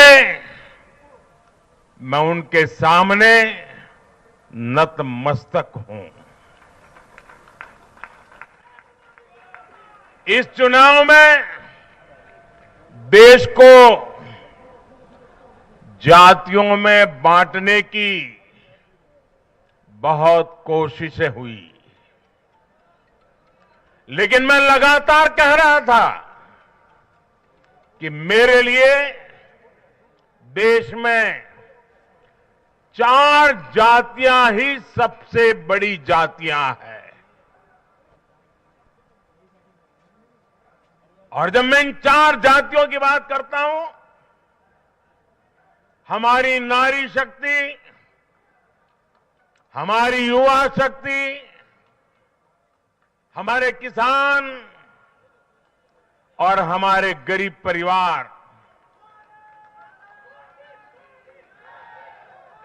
इन 4 जातियों को सशक्त करने से ही देश सशक्त होने वाला है।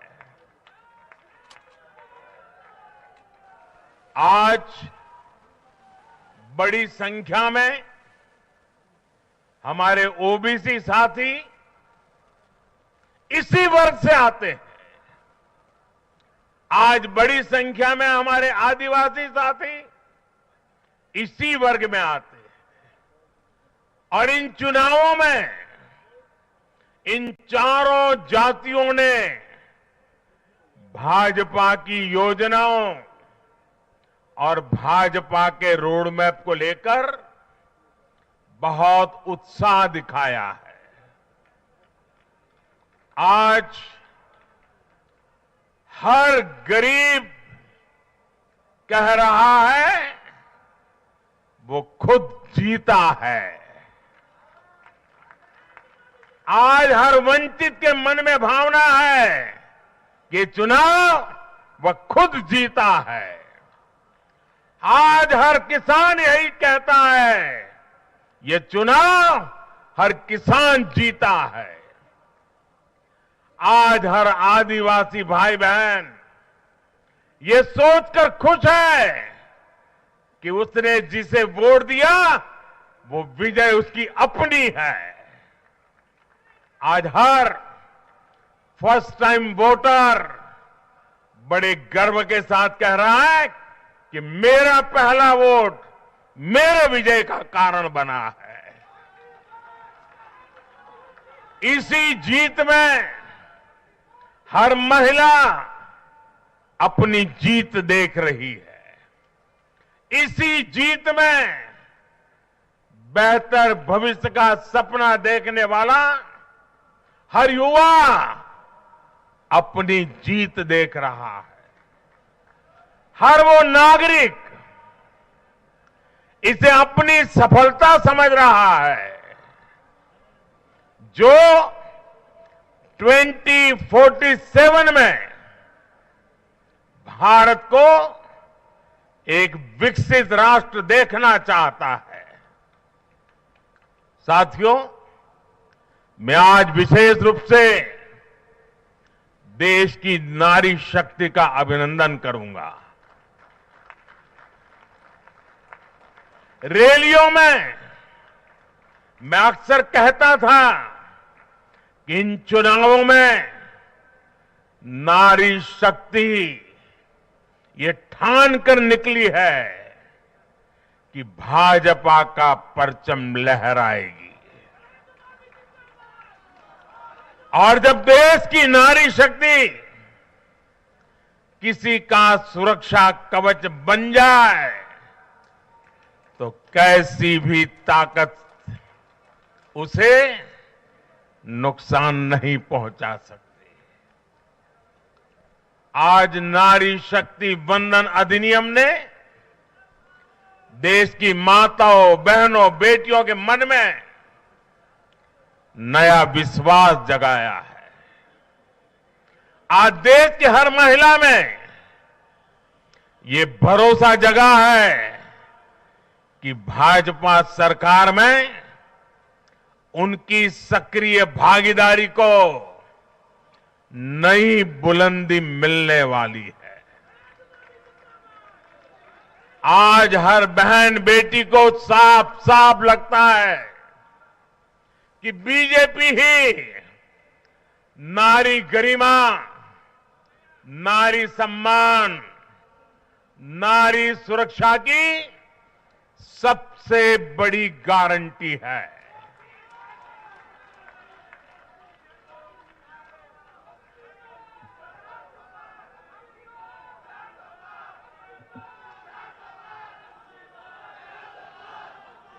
उन्होंने देखा है कि बीते 10 वर्षों में भाजपा ने उन तक टॉयलेट, बिजली, गैस, नल से जल, बैंक में खाते, ऐसी बुनियादी सुविधाएं पहुंचाने के लिए कितनी ईमानदारी से काम किया है।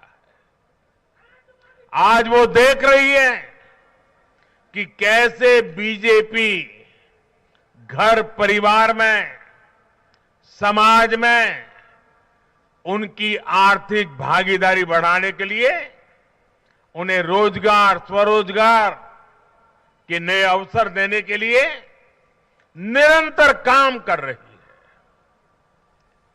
नारी शक्ति का विकास बीजेपी के विकास मॉडल का एक महत्वपूर्ण स्तंभ भी है और इसलिए इन चुनावों में महिलाओं ने, बहनों, बेटियों ने एक प्रकार से भाजपा के विजय की पूरी जिम्मेवारी अपने हाथ में उठा ली थी और भरपूर आशीर्वाद दिया है। मैं आज पूरी विनम्रता से देश की हर बहन बेटी को यही कहूंगा कि आपसे जो वायदा बीजेपी ने किए हैं वो 100% पूरे किए जाएंगे और ये मोदी की गारंटी है।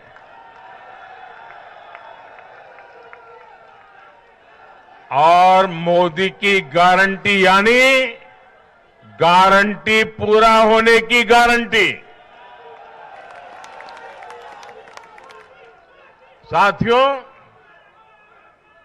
चुनाव नतीजों ने एक और बात स्पष्ट की है। देश का युवा सिर्फ और सिर्फ विकास चाहता है। जहां भी सरकारों ने युवाओं के खिलाफ काम किया है वो सरकारें सत्ता से बाहर हुई है। चाहे राजस्थान हो, छत्तीसगढ़ हो या तेलंगाना हो, ये सारी सरकारें पेपर लीक और भर्ती घोटालों के आरोपों में गिरी हुई थी। परिणाम ये हुआ कि इन तीनों ही राज्यों में सत्ता में बैठे दल अब सरकार से बाहर है। आज देश के युवा में ये भरोसा लगातार बढ़ रहा है कि बीजेपी ही उसकी आकांक्षाएं समझती है, उसके लिए काम करती है। देश का युवा ये जानता है कि बीजेपी की सरकार युवा हितैषी होती है, युवाओं के लिए नए अवसर बनाने वाली होती है। साथियों, आज देश का आदिवासी समाज भी अब खुलकर अपनी बात रख रहा है। ये वो आदिवासी समाज है जो कांग्रेस की नीतियों की वजह से 7 दशक तक पीछे रहा, जिसे अवसर नहीं दिए गए। इनकी जनसंख्या आज 10 करोड़ के आसपास है। हमने गुजरात के चुनाव परिणामों में भी ये देखा है, जिस कांग्रेस ने आदिवासी समाज को कभी पूछा तक नहीं, उस आदिवासी समाज ने कांग्रेस का सफाया कर दिया। यही भावना आज हमने एमपी, छत्तीसगढ़ और राजस्थान में भी देखी है। इन राज्यों की आदिवासी अंचल की सीटों पर कांग्रेस का सुपड़ा साफ हो गया है।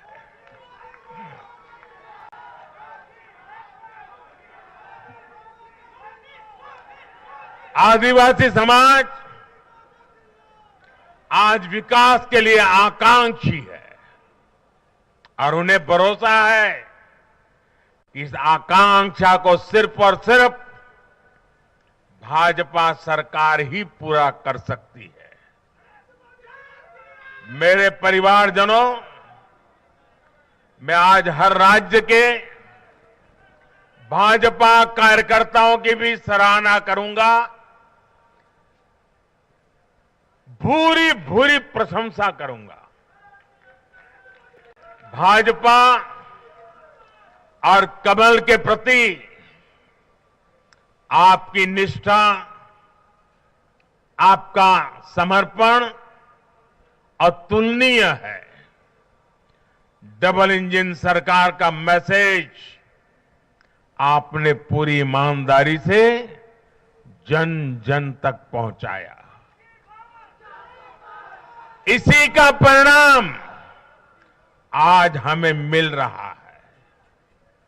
हमारे राष्ट्रीय अध्यक्ष नड्डा जी जिस प्रकार अपनी नीति रणनीति को अमल में लाए,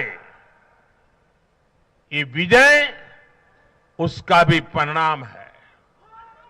और चुनाव के दरमियान उनके परिवार में एक दुखद घटना घटी, लेकिन उसके बावजूद भी नड्डा जी भारतीय जनता पार्टी के कार्यकर्ता के रूप में दिन रात डटे रहे। साथियों, राजनीति के इतने वर्षों में मैं हमेशा भविष्यवाणियों से दूर रहा। मैं कभी वादे वादे और बड़ी बड़ी घोषणाएं नहीं करता हूं, इतने साल हो गए, कभी नहीं करता। लेकिन इस बार चुनाव में मैंने अपना ये नियम भी तोड़ा था। मैंने राजस्थान में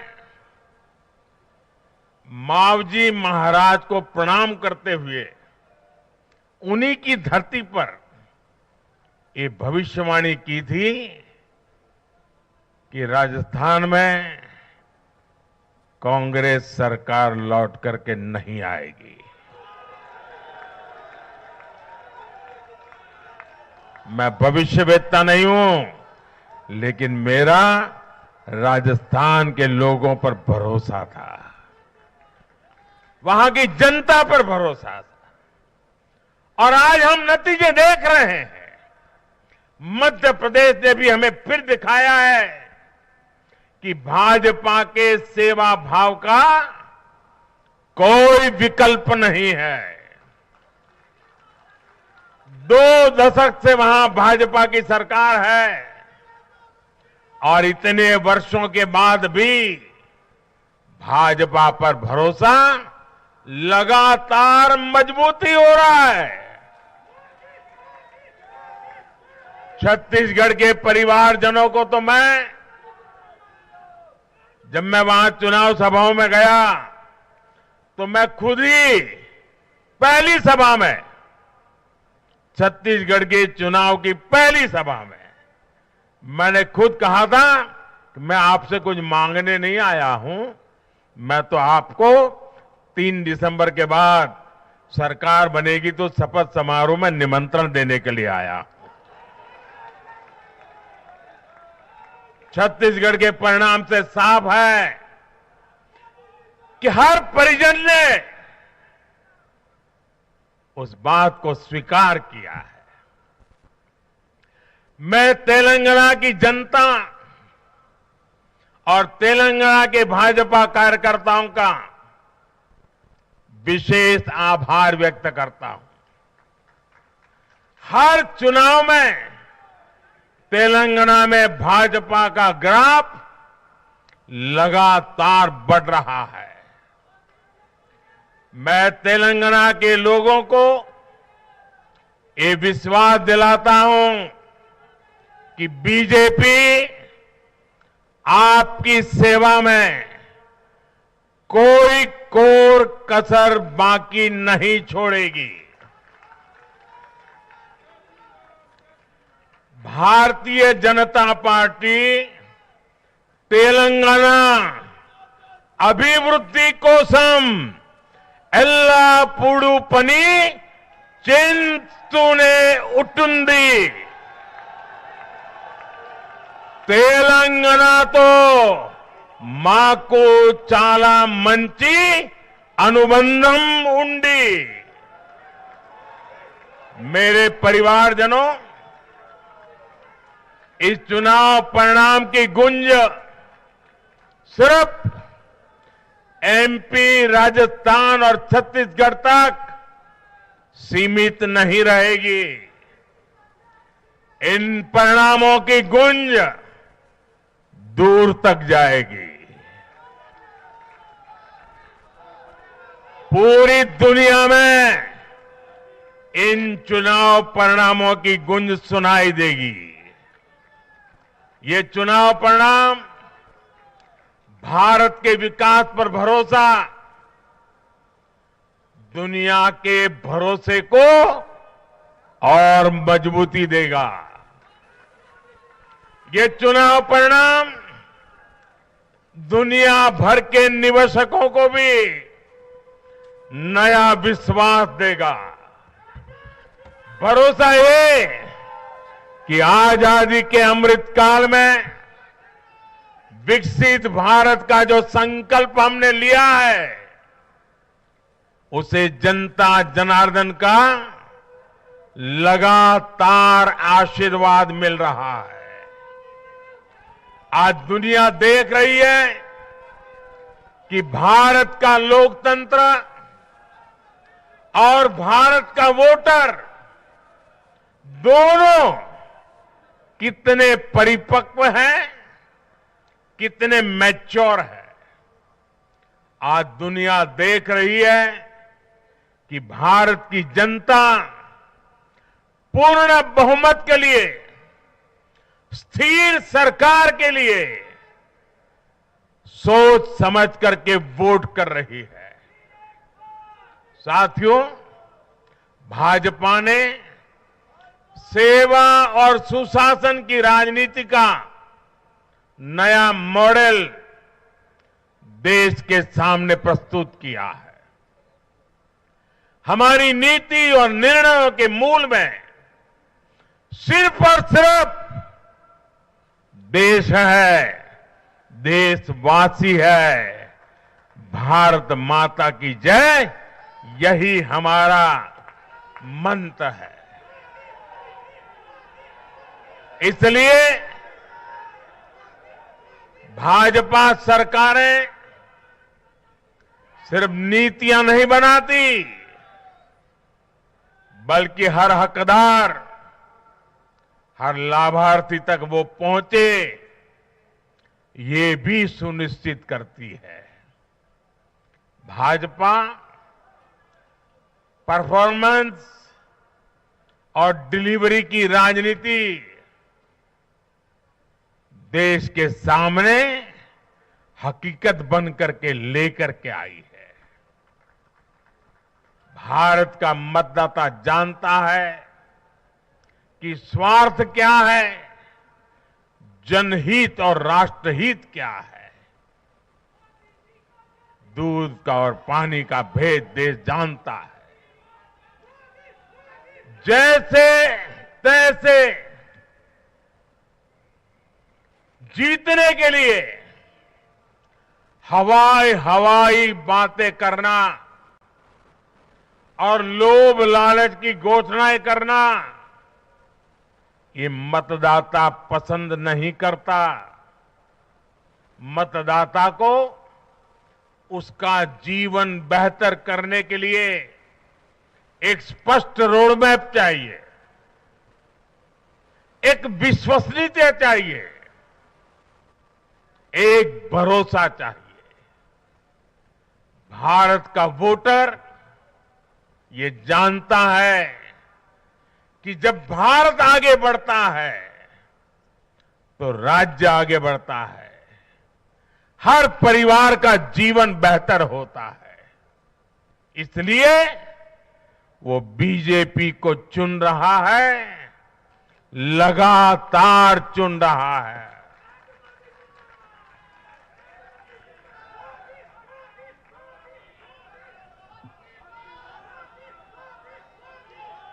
और कुछ लोग तो कह रहे हैं कि आज की इस हैट्रिक ने 24 की हैट्रिक की गारंटी दे दी है।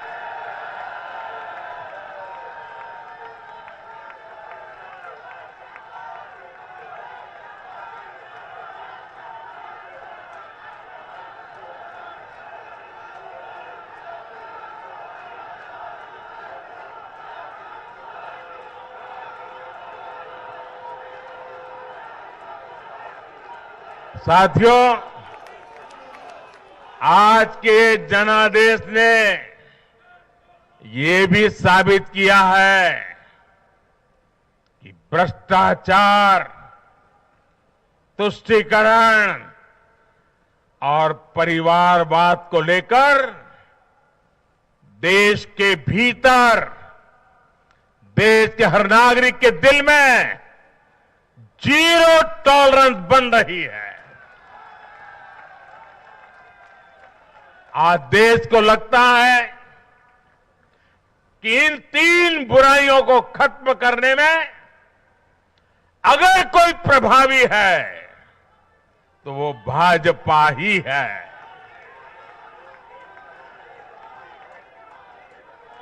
भाजपा की केंद्र सरकार ने देश में भ्रष्टाचार के विरुद्ध जो अभियान छेड़ रखा है उसको भारी जन समर्थन मिल रहा है।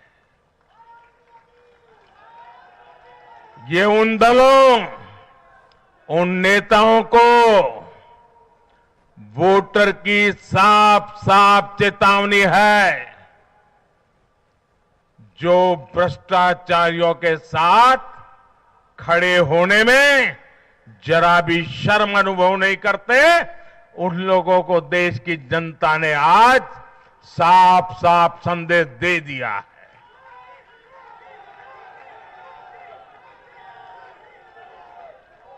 और ऐसे लोग जो भांति भांति के तर्कों से भ्रष्टाचारियों को कवच देते हैं, कवर अप करने की कोशिश करते हैं, ऐसे लोग जो भ्रष्टाचार पर कड़ा प्रहार करने वाली जांच एजेंसियों को बदनाम करने में दिन रात जुटे हुए हैं, वे समझ लें ये चुनाव नतीजे भ्रष्टाचार के खिलाफ लड़ाई का भी जन समर्थन है।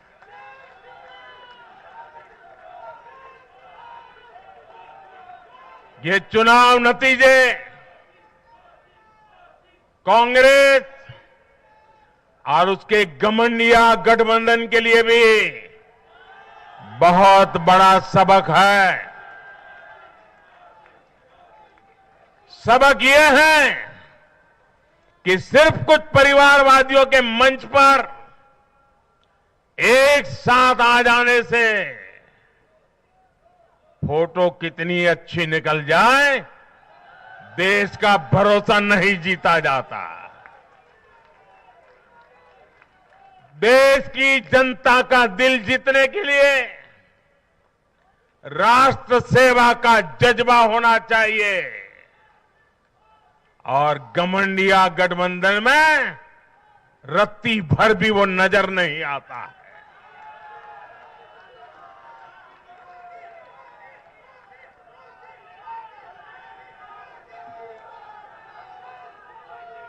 गाली गलौज, निराशा, नेगेटिविटी, एक घमंडिया गठबंधन को मीडिया की हेडलाइन जरूर दे सकती है, लेकिन जनता के दिल में स्थान नहीं दिला सकती। साथियों, आज के ये नतीजे उन ताकतों को भी चेतावनी है जो प्रगति और जन कल्याण की राजनीति के खिलाफ खड़े रहते हैं। जब भी विकास होता है, कांग्रेस और उसके साथी विरोध करते हैं। जब हम वंदे भारत ट्रेन लॉन्च करते हैं तो कांग्रेस और उसके साथी उसकी मजाक उड़ाते हैं। जब हम आयुष्मान भारत लॉन्च करते हैं तो कांग्रेस और उसके साथी इसमें रोड़ा अटकाते हैं। जब हम गरीबों के लिए घर बनाते हैं तब कांग्रेस और उसके साथी रुकावटें डालते हैं। जब हम गरीबों तक नल से जल पहुंचाते हैं तो कांग्रेस और उसके साथी इसमें भ्रष्टाचार का रास्ता बनाने में लग जाते हैं। जब हम ग्रामीण विकास के लिए फंड भेजते हैं तो कांग्रेस और उसके साथी इसे गरीबों को तक पहुंचने में रुकावट डालने की कोशिश करते हैं। ऐसी सभी पार्टियों को आज गरीबों ने चेतावनी दी है, सुधर जाइए, सुधर जाइए, वरना जनता आपको चुन चुन करके साफ कर देगी।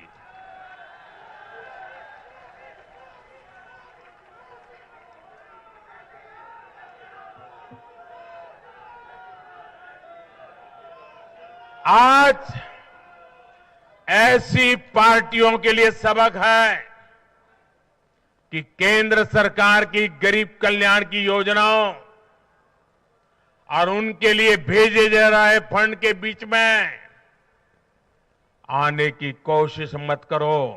ये जनता का आदेश है, वरना जो बीच में आएगा उसे जनता हटा देगी। लोकतंत्र के हित में मेरी कांग्रेस और उसके साथियों को नम्रतापूर्वक सलाह है, कृपा करके ऐसी राजनीति न करें जो देश विरोधी ताकतों को बल दे, जो देश को बांटना चाहते हैं ऐसे लोगों को मजबूती दे, जो देश को कमजोर करने वाले विचारों को गति दे। साथियों, आज भारत की अर्थव्यवस्था का हर पहिया पूरी गति से घूम रहा है। कुछ लोग कह रहे थे कि विश्व में मंदी का असर भारत पर पड़ेगा, लेकिन भारत ने हर आकलन से कहीं बेहतर प्रदर्शन किया। आज भारत दुनिया की सबसे तेजी से विकसित होती आर्थिक ताकत है। आज भारत का आत्मविश्वास, भारत के लोगों का आत्मविश्वास अभूतपूर्व स्तर पर है। आज भारत में, आज देश में रिकॉर्ड जीएसटी कलेक्शन हो रहा है, कृषि उत्पादन के नए रिकॉर्ड बन रहे हैं, भारत के शेयर मार्केट पर भरोसा चरम पर है। आज भारत के निर्यात के नए रिकॉर्ड बन रहे हैं, यूपीआई ट्रांजैक्शन के नए रिकॉर्ड बन रहे हैं, त्योहारों में खरीद के नए रिकॉर्ड बन रहे हैं, गाड़ियों की सेल के नए रिकॉर्ड बन रहे हैं। आज भारत में सीमेंट प्रोडक्शन बढ़ रहा है, कोयला प्रोडक्शन बढ़ा है, आज भारत में स्टील उत्पादन बढ़ा है, बिजली उत्पादन बढ़ा है। दुनिया भर की कंपनियां भारत में मैन्युफैक्चरिंग के लिए आतुर है। हवाई यात्रा करने वालों की संख्या उच्चतम स्तर पर है। होम लोन में भी, उस सेक्टर में भी बहुत अधिक वृद्धि देखी जा रही है। साथियों, आज भारत का फिजिकल इंफ्रास्ट्रक्चर पूरी तरह से ट्रांसफॉर्म हो रहा है। आप देखिए, चारों तरफ एक्सप्रेसवे का, इंडस्ट्रियल कॉरिडोर का जाल बिछ रहा है। भारतीय रेल आज अपने ट्रांसफॉर्मेशन के सबसे बड़े दौर से गुजर रही है। आज देश में नए रेलवे स्टेशन बन रहे हैं, आधुनिक ट्रेनें आ रही हैं, गति नहीं है, संकल्प नए है। और मैं देशवासियों को कहना चाहता हूं, हर देशवासी को कहना चाहता हूं, और मैं मेरे ट्रैक रिकॉर्ड के आधार पर कहना चाहता हूं, बड़ी ईमानदारी से कहना चाहता हूं, बड़ी जिम्मेदारी से कहना चाहता हूं, आपके सपने मेरे देशवासियों, आपके सपने वो मेरा संकल्प है।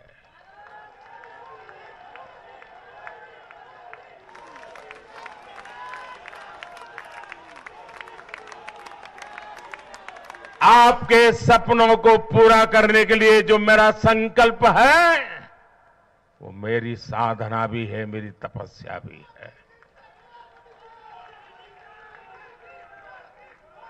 साथियों, भारत का डिजिटल इंफ्रास्ट्रक्चर दुनिया में श्रेष्ठता की तरफ बढ़ रहा है। भारत आज दुनिया में 5G नेटवर्क के मामले में अग्रणी देश में पहुंच चुका है।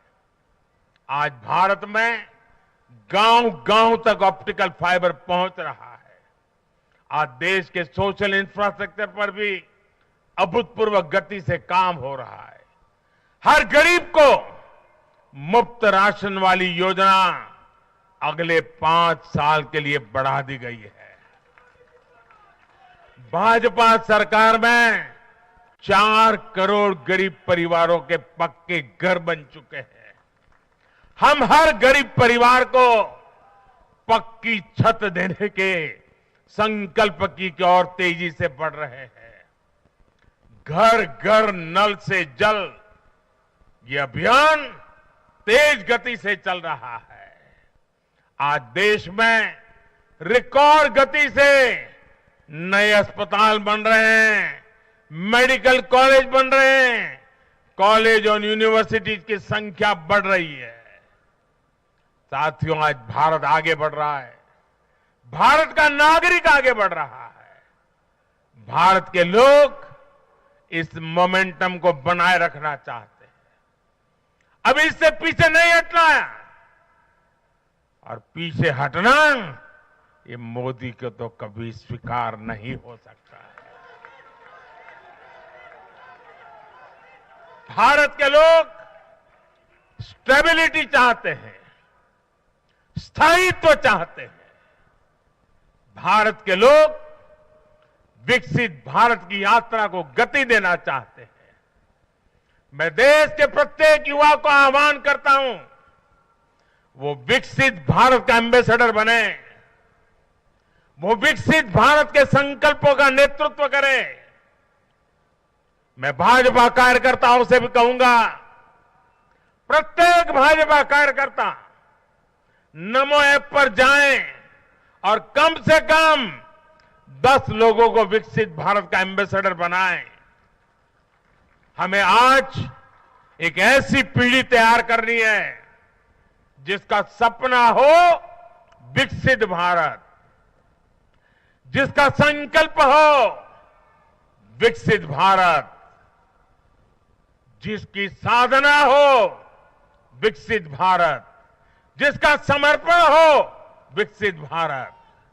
साथियों, विकसित भारत के निर्माण के लिए ये बहुत जरूरी है कि कोई भी नागरिक पीछे नहीं छूटे। इन चुनावों मैंने लगातार कहा है कि हर लाभार्थी तक पहुंचकर भाजपा सरकार उसे सरकारी योजनाओं का लाभ देगी। इसके लिए केंद्र सरकार ने 14 नवंबर यानी जनजातीय गौरव दिवस यानी भगवान बिरसा मुंडा की जयंती से विकसित भारत संकल्प यात्रा शुरू की है। योजनाओं से वंचित लोगों को जोड़ने के लिए सरकार खुद लोगों के दरवाजे पर दस्तक दे रही है। जिन क्षेत्रों में यात्रा पहुंच रही है वहां लोग खुशियां मना रहे हैं कि मोदी की गारंटी वाली गाड़ी हमारे गांव आ रही है। मैं आज विजय के इस समारोह से हर बीजेपी कार्यकर्ता को सलाह दूंगा, आग्रह करूंगा, अब आज से आपको मोदी की गारंटी वाली इस गाड़ी के आगे आगे चलना है। मोदी की गारंटी वाली गाड़ी देश की सफलता की गारंटी बनेगी और ये भी मोदी की गारंटी है। और आपको एक बात और याद रखनी है,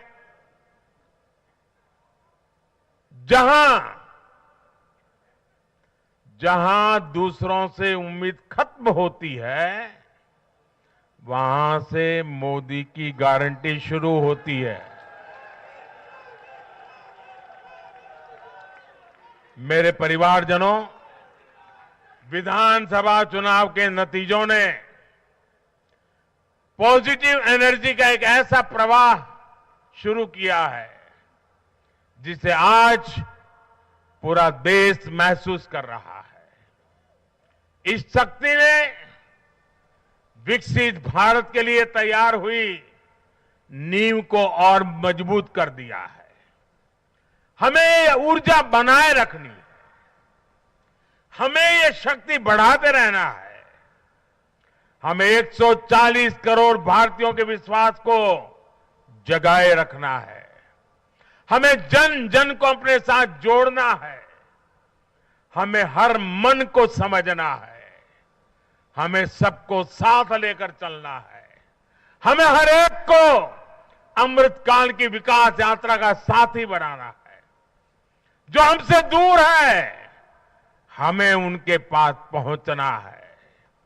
जिन्हें संदेह है हमें उनमें भरोसा जगाना है। भाजपा के कार्यकर्ताओं पर जिम्मेदारी और बढ़ गई है, क्योंकि नकारात्मक शक्तियां अब तेजी से एकजुट होने का प्रयास करेगी। देश को बांटने वाली ताकतें अब एड़ी चोटी का जोर लगाएगी। समाज में खाई पैदा करने वाले अब नए मौके तलाशेंगे। हमें उनसे मुकाबला भी करना है, उनके फेक नैरेटिव को जवाब भी देना है, लेकिन उससे बढ़कर हमें जनता के यकीन को बनाए रखना है। साथियों, उत्साह और उमंग के इस वातावरण के बीच मेरी आदत छूटती नहीं है, तो मैं फिर से वो तो करता ही रहता हूं कि मैं क्या मूलतः संगठन से निकला हूं तो स्वभाव मेरा जाता नहीं। मैं आज पूरा दिन टीवी पे क्या चल रहा था ज्यादा समय नहीं दे पाया, देख नहीं पाया, क्योंकि मैं हमारे जो भारत का पूर्वी समुद्री तट है वहां साइक्लोन की संभावनाएं नजर आ रही हैं, जरा तेजी की संभावनाएं नजर आ रही है। और इसलिए विजय के महोत्सव में भी मैं तो यही कार्यकर्ताओं से कहूंगा, हमें साइक्लोन मिचोंग से भी सतर्क रहना है। बंगाल की खाड़ी से सटे तटीय इलाकों में इसका प्रभाव पड़ सकता है। केंद्र सरकार लगातार इस पर राज्य सरकारों से संपर्क में है, उनकी हर संभव मदद भी कर रही है। मैं तमिलनाडु, पुडुचेरी, उड़ीसा और खास तौर से आंध्र प्रदेश के भाजपा कार्यकर्ताओं से भी कहूंगा कि राज्य सरकार भले ही किसी भी दल की हो, आप पूरी शक्ति से राहत और बचाव काम में जुट जाना, प्रशासन को पूरा साथ देना, और यही एक समर्पित भाजपा कार्यकर्ता के संस्कार होते हैं, हमारे लिए दल से बड़ा देश है। हमारे दिल से भी बड़ा हमारा देशवासी है। साथियों, सबके प्रयास से ही हमने अपने संकल्पों की सिद्धि कर सकते हैं। मुझे देश की अमृत पीढ़ी पर भरोसा है। हमारा लक्ष्य एक है, साधना एक है, सपना एक है। भारत विकसित होकर रहेगा। इसी विश्वास के साथ मैं फिर एक बार सभी मतदाताओं का अभिनंदन करता हूं। जो भी विजयी हुए हैं उनको शुभकामनाएं देता हूं और हम सब मिलकर के देश के सामान्य मानवीय की आशा अपेक्षाओं को पूरा कर पाए। मैं आप सब कार्यकर्ताओं को आपके माध्यम से मैदान में जो लोग मेहनत कर रहे थे उन सबको हृदय से बहुत बहुत बधाई देता हूं।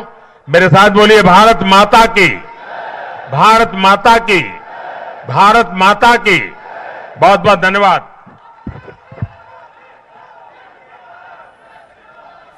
So, Prime Minister touched upon a number of things. He attacked India, he attacked the Congress party, he called them Nakaratmak, but he also came out with 4 castes. He said Yura, Garib, which is youth, poor, farmers and women. He said these are the 4 castes and he doesn't believe in any other caste. I think he has defined his politics around women, poor, farmers,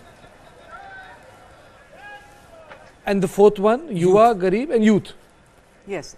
You know, even when the whole OBC, when the census took place in Bihar, and even while he was in Telangana and in other places, he said there is just one caste which is truly backward, and that is poor, which is consolidation of all the caste in a very smart fashion, rather than cherry picking on one particular thing. Although he did say that agar Telangana mein hum power mein aaye to an OBC will become the chief minister, but he has said elsewhere, and something we've been discussing for the long time, that it is going to be the poor which is the main caste here. Brijesh, your takeaway? Well, I think he clearly defined, and I think the biggest message was for that he is for the poor, B, the women, the role of women and the women-centric policies of his government. But he also made a very interesting political point, apart from hitting out at the India alliance, which he kept on calling Ghamandiya. He also said something which we have been discussing since morning, is about that how with these results 2024 is now a sealed deal done. There is no talk now about 2024. It's a done and dusted election. So I think there's a lot of political messaging also by Prime Minister Narendra Modi, where he went on to talk about the schemes which he'll launch, what are the focus of his schemes and all, and also hit out at the opposition parties the fact that that Rahul Gandhi or others would abuse them or say something or which gets traction in newspaper, but it doesn't get traction on the ground. But so that was also a pretty, I would say it was a pretty chilled out speech also. If you look at his demeanor, because he attacked. It's not as if he didn't attack, but it was like a chilled out attack. It's not the quintessential speech of a victor thumping your chest. It is more of a very matured leader. And what I would like to take away from what Brijesh said is that it is done and dusted. So he's created this perception. Mature and it's very mature. Yeah, the confidence is also a kind of, it's not overconfidence. It's not insolence. It's kind of, yes, I'm there. It's like when we know what we are doing, right? So this perception that he's right now created by saying that it's done and dusted is going to go a very long way in firming up further plans. If you look at the political map of India, Kartikeya, for the first time perhaps, correct me if I'm wrong, but what comes to the top of my mind is this is the first time in perhaps Congress's history where the entire North India is without Congress. There's just one government in Himachal Pradesh. Right. From Kashmir to Kanyakumari, barring South where they have one Telangana. Jharkhand where there are junior party. It's not their government. I'm saying, government means the Congress is in power. Yes. And even if you take Jharkhand also, in Jharkhand, in Himachal, you are in power. Himachal Pradesh is not called North Indian, it's called a hill state. Hill state. So it's a North India Mukta Congress which is talking about, and the demeanor which you are talking about, reflected that that, you know, I have kind of vanquished my political opponent. Wherever it matters, Congress is not in power. And I think they went, they attacked each and every mobilizing plank of India, for example, caste. So they said that they used caste to break the society. And he used the Prime Minister, that was JP Nadda, Prime Minister used the word nakaratmak, negative politics. So, you know, I think, you know how things change, you know, in early 80s and 70s, a lot of Congress men would make fun of Jansangh. They would say, इनके दियों में तेल नहीं, शासन करना कोई खेल नहीं. And basically the pun was, well, you know, they can win here and there, but they can't rule. So it's a long, politics has come a full circle. Yeah, it's cyclical, absolutely. I mean, this is, it has come, but you know what about this man is today, the way I thought, again, he proves me wrong, and I mean, not that it's important, doesn't matter, but I thought there will be a lot of, you know, kind of, the fist would go up and it would come down, and you know, there will be a lot of arms, flailing of arms, nothing of that. He's got a purpose now, and I mean, it's not just 2024. I think I'll write him, you know, also in the next 5 years. So yes, it's a new era in the sense that today what we've learnt is that it's really BJP मुक्त दक्षिण भारत, लेकिन BJP युक्त North India. और तो फिर ऐसा तो नहीं कि it's going to be in 2024 again BJP युक्त Delhi, in the sense, I think it's pretty much. See, clear. Kartikeya, there's also a difference. You know, if you look at Lok Sabha election, they are going to perform very well in Karnataka. And they have started, they are saying, with 14% vote share in the state assembly. You know, I agree with Suresh Kochetil, who made that point, you know, one of the panelists on our channel. You know, that the start has begun. I think in 2028, who knows? I mean, you know, the BJP might emerge as a key player in the state of Telangana, because as I asked, and he said, you know, he agreed with me that the Congress, the BJP inexplicably kind of went away from a confrontation. Otherwise, they were the second party, you know, the Congress was the third party, or was perceived to be the third party. So I think, you know, in 2028, we might see again Karnataka or Telangana going the BJP way. And in 2024, for sure, like, you know, as it happened in 2019, you know, they will get a sizable number of Lok Sabha seats. They will win from state of Karnataka and also from state of Telangana. I think this counting day has been very, very different from many other counting of various elections I have done from the studio, because this one has affected the national template. A lot of people would say that 2003 led to a bad decision, but this has somehow been able to send a signal. It has galvanized an imagination that there can be a hat-trick of a political party at center. It's not a hat-trick of 1 year and 4 months and 6 months, you know. It's going to be a hat-trick if it happens for 15 years. So that is why this election is different. Mizoram election will also throw up a surprise, but I think the biggest takeaway is that Bharatiya Janata Party seems pretty confident of its act in 2024. I don't know what's going to happen to the Congress party in its relationship with India, the way they are going to meander various factions, and I would use the word factions because Samajwadi Party, Nitish Kumar, you know, they would pressurize Congress party for seats, and I think that's going to be a real tough task for Congress and its big daddies to meander that. And lastly, the second generation of leaders which will need to be picked, selected or cultivated by Congress in Chhattisgarh, in Rajasthan, right before, any Madhya Pradesh, right before the Lok Sabha election is going to be a challenge. But I'm going to leave you with the speech of the Prime Minister, in which he not only defines the roadmap, but he also defined his politics when he said, I only know forecast. 4 जातियाँ पता हैं मुझे, एक है गरीब की जाति, एक है महिला की जाति, एक है किसान की जाति और एक है युवा की जाति. I think, you know, this statement is going to be not a headline catcher, but it's defining the politics, because this election was a women-driven election. And if he says that his focus is on youth, farmer, women and poor, we know that he's ticked all the boxes and that's where he's doing his politics. इस चुनाव में देश को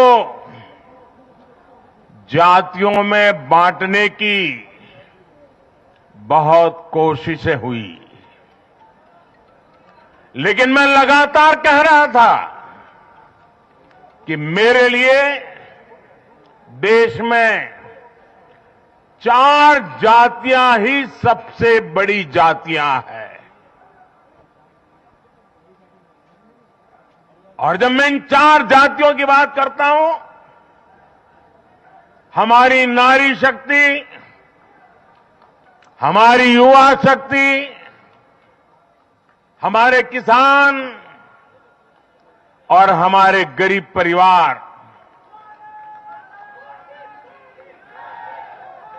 इन 4 जातियों को सशक्त करने से ही देश सशक्त होने वाला है। आज बड़ी संख्या में हमारे ओबीसी साथी इसी वर्ग से आते हैं। आज बड़ी संख्या में हमारे आदिवासी साथी इसी वर्ग में आते हैं। और इन चुनावों में इन चारों जातियों ने भाजपा की योजनाओं और भाजपा के रोड मैप को लेकर बहुत उत्साह दिखाया है। आज हर गरीब कह रहा है वो खुद जीता है। आज हर वंचित के मन में भावना है कि चुनाव वह खुद जीता है। आज हर किसान यही कहता है, ये चुनाव हर किसान जीता है। और कुछ लोग तो कह रहे हैं कि आज की इस हैट्रिक ने 24 की हैट्रिक की गारंटी दे दी है।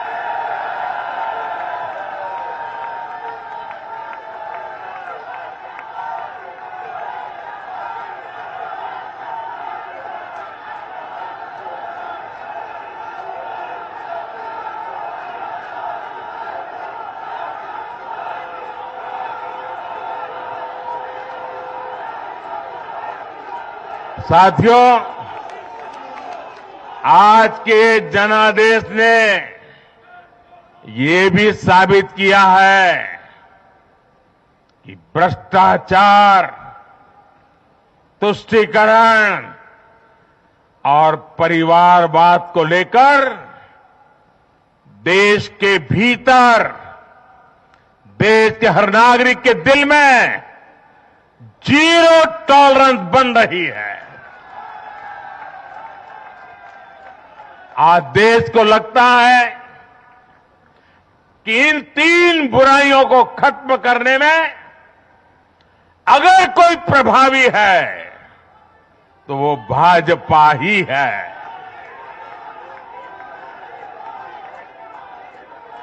भाजपा की केंद्र सरकार ने देश में भ्रष्टाचार के विरुद्ध जो अभियान छेड़ रखा है, उसको भारी जन समर्थन मिल रहा है। ये उन दलों, उन नेताओं को वोटर की साफ साफ चेतावनी है जो भ्रष्टाचारियों के साथ खड़े होने में जरा भी शर्म अनुभव नहीं करते। उन लोगों को देश की जनता ने आज साफ साफ संदेश दे दिया है।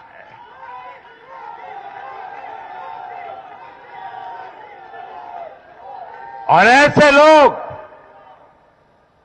जो भांति भांति के तर्कों से भ्रष्टाचारियों को कवच देते हैं, कवर अप करने की कोशिश करते हैं, ऐसे लोग जो भ्रष्टाचार पर कड़ा प्रहार करने वाली जांच एजेंसियों को बदनाम करने में दिन रात जुटे हुए हैं, वे समझ लें ये चुनाव नतीजे भ्रष्टाचार के खिलाफ लड़ाई का भी जन समर्थन है।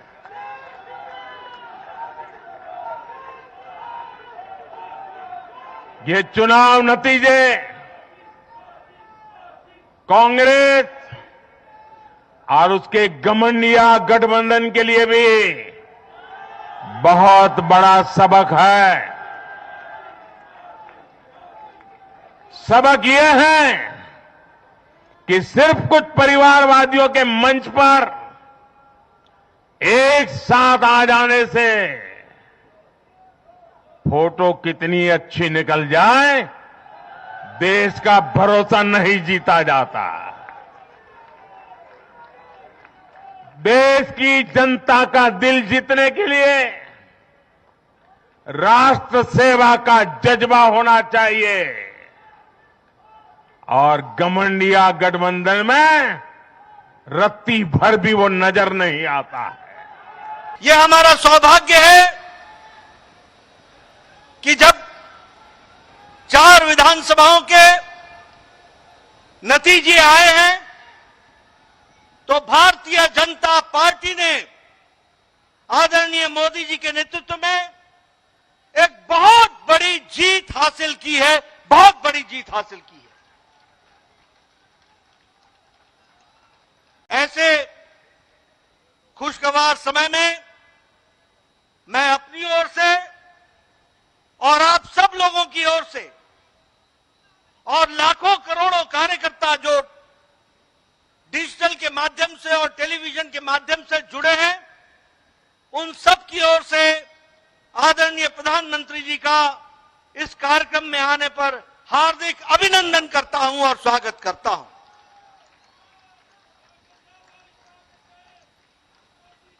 जब हम प्रधानमंत्री जी का अभिनंदन करते हैं तो दिल से उनको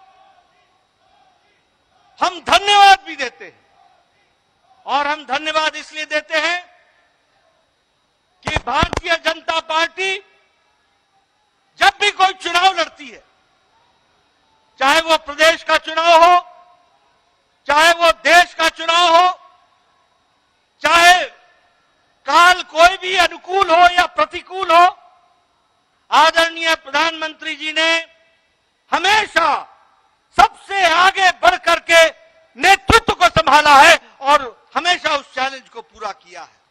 मित्रों, ये जो संदेश इस चुनाव के नतीजों ने दिया है वो स्पष्ट बताता है कि देश ने समझ लिया है कि अगर कोई गांव को मजबूती दे सकता है तो वो प्रधानमंत्री नरेंद्र मोदी जी दे सकते हैं।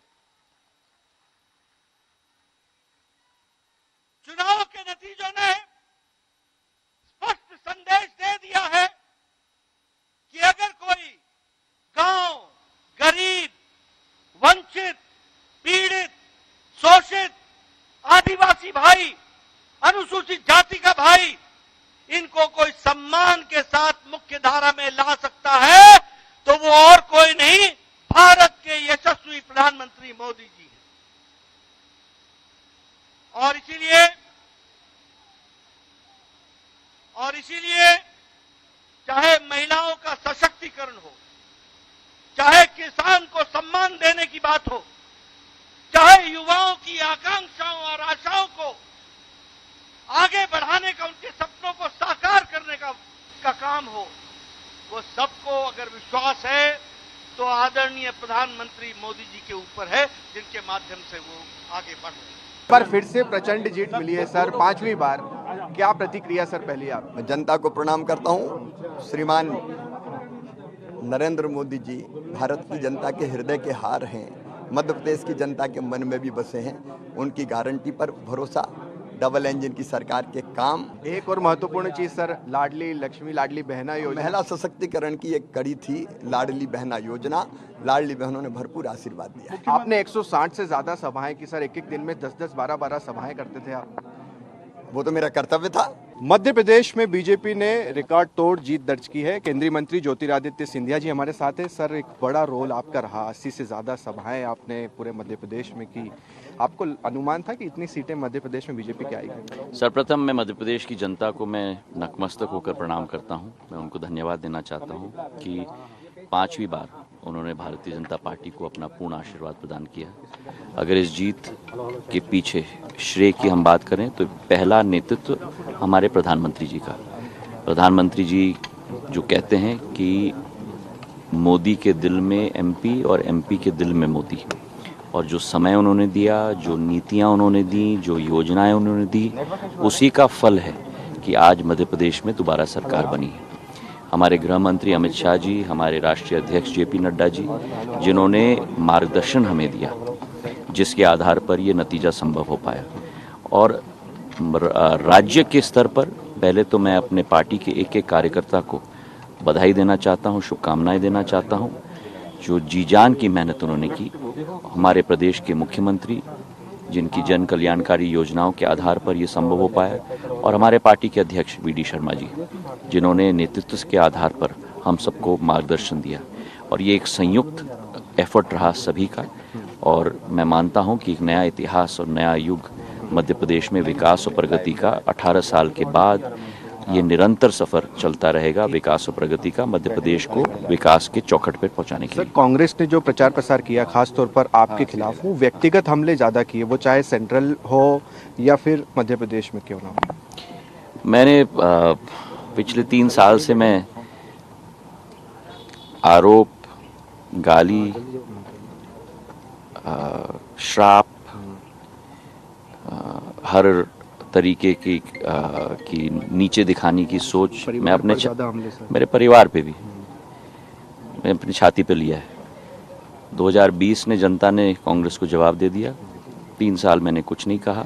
2023 में कांग्रेस के उन सभी नेताओं को आज ग्वालियर चंबल संभाग की जनता ने जवाब दे दिया है और मध्य प्रदेश की जनता ने जवाब दे दिया है। और जो लोग मेरे कद की बात कर रहे थे और जो लोग मेरे परिवार का इतिहास और परंपरा की बात कर रहे थे, उनको अपना कद ग्वालियर चंबल संभाग की जनता ने दिखा दिया और उनको अपना कद मध्य प्रदेश की जनता ने उनको दिखा दिया है। छत्तीसगढ़ के कद्दावर नेता पूर्व मुख्यमंत्री डॉक्टर रमन सिंह हमारे साथ में हैं। छत्तीसगढ़ में बीजेपी बहुमत का भी आंकड़ा पार कर रही है। जो रुझान सामने आ रहे हैं, जो कि आने वाले समय में उम्मीद की जा रही है कि नतीजों में भी परिवर्तित होंगे। आपने भी उम्मीद की थी कुछ इसी तरह की, क्योंकि छत्तीसगढ़ को लेकर 6 महीने पहले तक ये कहा जा रहा था कि बघेल सरकार रिपीट हो सकती, बीजेपी के लिए बहुत टफ फाइट होगा, लेकिन अब स्थिति पूरी बदली हुई है, ठीक उसी तरह जैसे 2018 में बदली थी। स्पष्ट था, और मैं तो पिछले लंबे समय से बोल रहा हूं कि ये सरकार जाने वाली है अपने भ्रष्टाचार पे। आतंक और भय जिस प्रकार छत्तीसगढ़ में छाया हुआ था, भ्रष्टाचार के मुद्दे और जो परिस्थितियां छत्तीसगढ़ में निर्मित भूपेश बघेल ने की, छत्तीसगढ़ की जनता ने उसको रिजेक्ट किया। चाहे PSC का घोटाला हो, शराब घोटाला हो, या फिर महादेव ऐप के मामले में घोटाले हो, या छत्तीसगढ़ को जो जन घोषणा पत्र में वादे किए थे वो अधूरे रह गए, उन अधूरे घोषणा पत्र को लेकर जनता के मन में आक्रोश था। ऐसी कौन सी प्रमुख बातें रही जो बीजेपी के हक में गई? क्या जिस तरह से प्रेडिक्शन ये भी है कि सेकेंड फेज पर बीजेपी ने पूरी तरह से लीड किया, ये प्रेडिक्शन सही है या फिर दोनों फेज में बीजेपी ने लीड किया? जो रुझान आ रहे हैं उससे आपको जानकारी तो मिल रही होगी। रुझान बीजेपी के पक्ष में और वोटों का परसेंटेज 4% बढ़ता हुआ दिख रहा है, और जो एग्जिट पोल भी दिखा रहा था कि भारतीय जनता पार्टी के पक्ष में रुझान है और कांग्रेस नीचे जा रही है। और यहाँ तक हमने 3 रोज पहले ही कहा था कि 55 सीट बीजेपी की आएगी और 35 में कांग्रेस ही उठेगी। मोदी की गारंटी काम आई या फिर राहुल की गारंटी पर विश्वास नहीं किया? राहुल जहाँ जहाँ जाते हैं यही हाल होता है कांग्रेस का। मोदी जी की गारंटी पे छत्तीसगढ़ की जनता ने 100% भरोसा किया। CM पद के चेहरे के तौर पर आपका भी नाम है, आप अच्छे एडमिनिस्ट्रेशन में आपको अनुभव है। इसके अलावा आपके प्रदेश के कुछ और नेताओं के नाम चल रहे हैं, आप अपने आप को दावेदार मानते हैं? नहीं, कोई दावेदार हमारे यहाँ नहीं है। हम तो विधायक दल की बैठक होगी, विधायक दल की बैठक में वहाँ दल का नेता चुना जाएगा। तो ये एक प्रक्रिया सामान्यता होती है और राष्ट्रीय पर्यवेक्षक की उपस्थिति में होगा। जिनको भी नेता बनाते हैं वो मुख्यमंत्री बन जाएगा। कौन सी ऐसी चीज थी जो बीजेपी के हक में, अगर हम 3 प्रमुख बातें करें तो? भारतीय जनता पार्टी में जो माननीय मोदी जी की गारंटी और डबल इंजन की सरकार और जो घोषणा पत्र हमने जारी किया।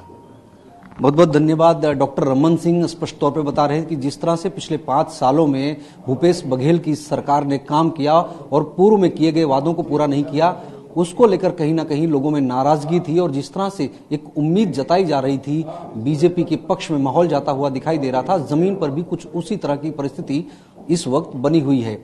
फिलहाल अपने आप को सीएम पद के दावेदार पर रमन सिंह साहब अभी खुलकर नहीं बोल रहे हैं। हमारे साथ में अरुण साहब है, छत्तीसगढ़ बीजेपी के अध्यक्ष। अब अगली रणनीति क्या होगी? सरकार तो बहुमत के साथ बनने जा रही है। देखिए, निश्चित रूप से छत्तीसगढ़ में भारतीय जनता पार्टी की सरकार बनेगी और मोदी को की गारंटी को पूरा करने का बहुत सारे घोटालों की बात बीजेपी कर रही है, क्या उस पर कार्रवाई की जाएगी? जेल जाएंगे? निश्चित रूप से छत्तीसगढ़ की जनता की गाढ़ी कमाई का पैसा लूटने वाला कितना भी बड़ा आदमी है उसे छोड़ा नहीं जाएगा, बख्शा नहीं जाएगा, कानूनी कार्रवाई की जाएगी। किस किस पर कार्रवाई की जाएगी? सीएम को हमेशा एक फेस मानकर बीजेपी आरोप करती रही है। जो भी होगा, कितना बड़ा आदमी हो, जनता के लूटने वालों को छोड़ा नहीं जाएगा। बिल्कुल, यहाँ पर देखिए अरुण साफ तौर पर बता रहे थे कि जनता की गाढ़ी कमाई जिन लोगों ने लूटी है उन पर बीजेपी की सरकार बनने के बाद में कार्रवाई की जाएगी। फिलहाल तस्वीरें आपको बीजेपी दफ्तर के बाहर की दिखाते हैं। आप देखिए बड़ी संख्या में यहाँ पर बीजेपी के जो कार्यकर्ता हैं वो यहाँ पर इकट्ठा होना शुरू हो गए हैं और यहाँ पर आप देखिए नारे भी लगाए जा रहे हैं और कार्यकर्ता जो है बड़ी संख्या में इकट्ठा होने के बाद में उनके अंदर का जो जोश है वो यहाँ पर दिखाई दे रहा है। केंद्रीय मंत्री नरेंद्र सिंह तोमर जी हमारे साथ हैं, उनसे बातचीत करते हैं। सर, एक बड़ी जीत है और 162 से ज्यादा सीटें बीजेपी जीतती हुई नजर आ रही है। भारतीय जनता पार्टी को मध्य प्रदेश की जनता ने अपार जन समर्थन दिया है, उसके लिए मैं जनता जनार्दन का हृदय से आभार प्रकट करता हूँ। भारतीय जनता पार्टी के लाखों लाख कार्यकर्ताओं ने घनघोर परिश्रम किया है, उनको मैं हृदय से बधाई देता हूँ। मध्य प्रदेश की ये महाविजय हमारे मोदी जी के लोकप्रियता की विजय है, उनके प्रति लोगों का जो विश्वास है उसकी विजय है। मध्य प्रदेश की सरकार शिवराज जी के नेतृत्व में जो जन कल्याणकारी नीतियां और उनका क्रियान्वयन हुआ उसको भी मिला हुआ ये समर्थन है। निश्चित रूप से भारतीय जनता पार्टी को जो समर्थन आम जनता ने इस चुनाव में दिया है वो अप्रत्याशित है, मन को प्रसन्न करने वाला है। जब ज़्यादा समर्थन मिलता है तो जवाबदारी भी ज़्यादा बढ़ती है और मुझे पूरा विश्वास है कि नई सरकार जब बनेगी तो भारतीय जनता पार्टी के सभी कार्यकर्ता मिलकर मध्य प्रदेश की जनता की सेवा उसकी अपेक्षा करेंगे। एक राज्य नहीं, 3 राज्य में क्लीन खिलाफ जो पीएम मोदी ने काउंटर किया। चलिए, तो आप केंद्रीय मंत्री नरेंद्र सिंह तोमर को सुन रहे थे और स्पष्ट तौर पर प्रधानमंत्री नरेंद्र मोदी को तो वो श्रेय दे ही रहे हैं, साथ ही साथ मुख्यमंत्री शिवराज सिंह चौहान को भी श्रेय दे रहे हैं। कह रहे हैं कि उन्होंने जिस तरह से योजनाएं चलाई, जिस तरह से उन योजनाओं का क्रियान्वयन ग्राउंड पर हुआ, उसका ही लाभ बीजेपी को मिला है, जो आज इतनी प्रचंड जीत बीजेपी को हासिल हुई है। हाँ, 55. You can't go to 70. Where are you going to get those votes from? I'm just thinking that they all have to be standing out there. 55. 34 last time. Last time, you know the circumstances.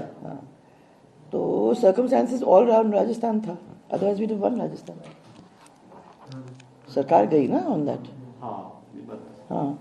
That has changed. Hit wicket. So expectation is.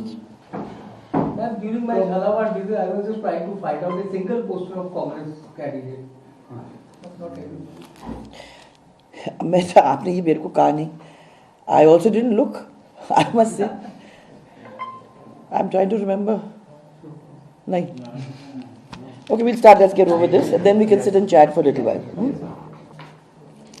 So सबसे पहले राजस्थान की ये जो शानदार जीत है, ये माननीय हमारे प्रधानमंत्री नरेंद्र मोदी जी, जिनका मंत्र था ये सबका साथ, सबका विकास, सबका विश्वास और सबका प्रयास, ये उसकी जीत है. उनकी दी हुई गारंटी की जीत है. ये जीत हमारे माननीय केंद्रीय मंत्री होम मिनिस्टर अमित शाह जी की रणनीति की जीत है. और ये जीत हमारे माननीय अध्यक्ष श्री नड्डा जी के कुशल नेतृत्व की जीत है. और फिर सबसे इम्पोर्टेंट ये भी है, ये जीत हमारे कार्यकर्ताओं की, जिनके अथक प्रयास परिश्रम की जीत है.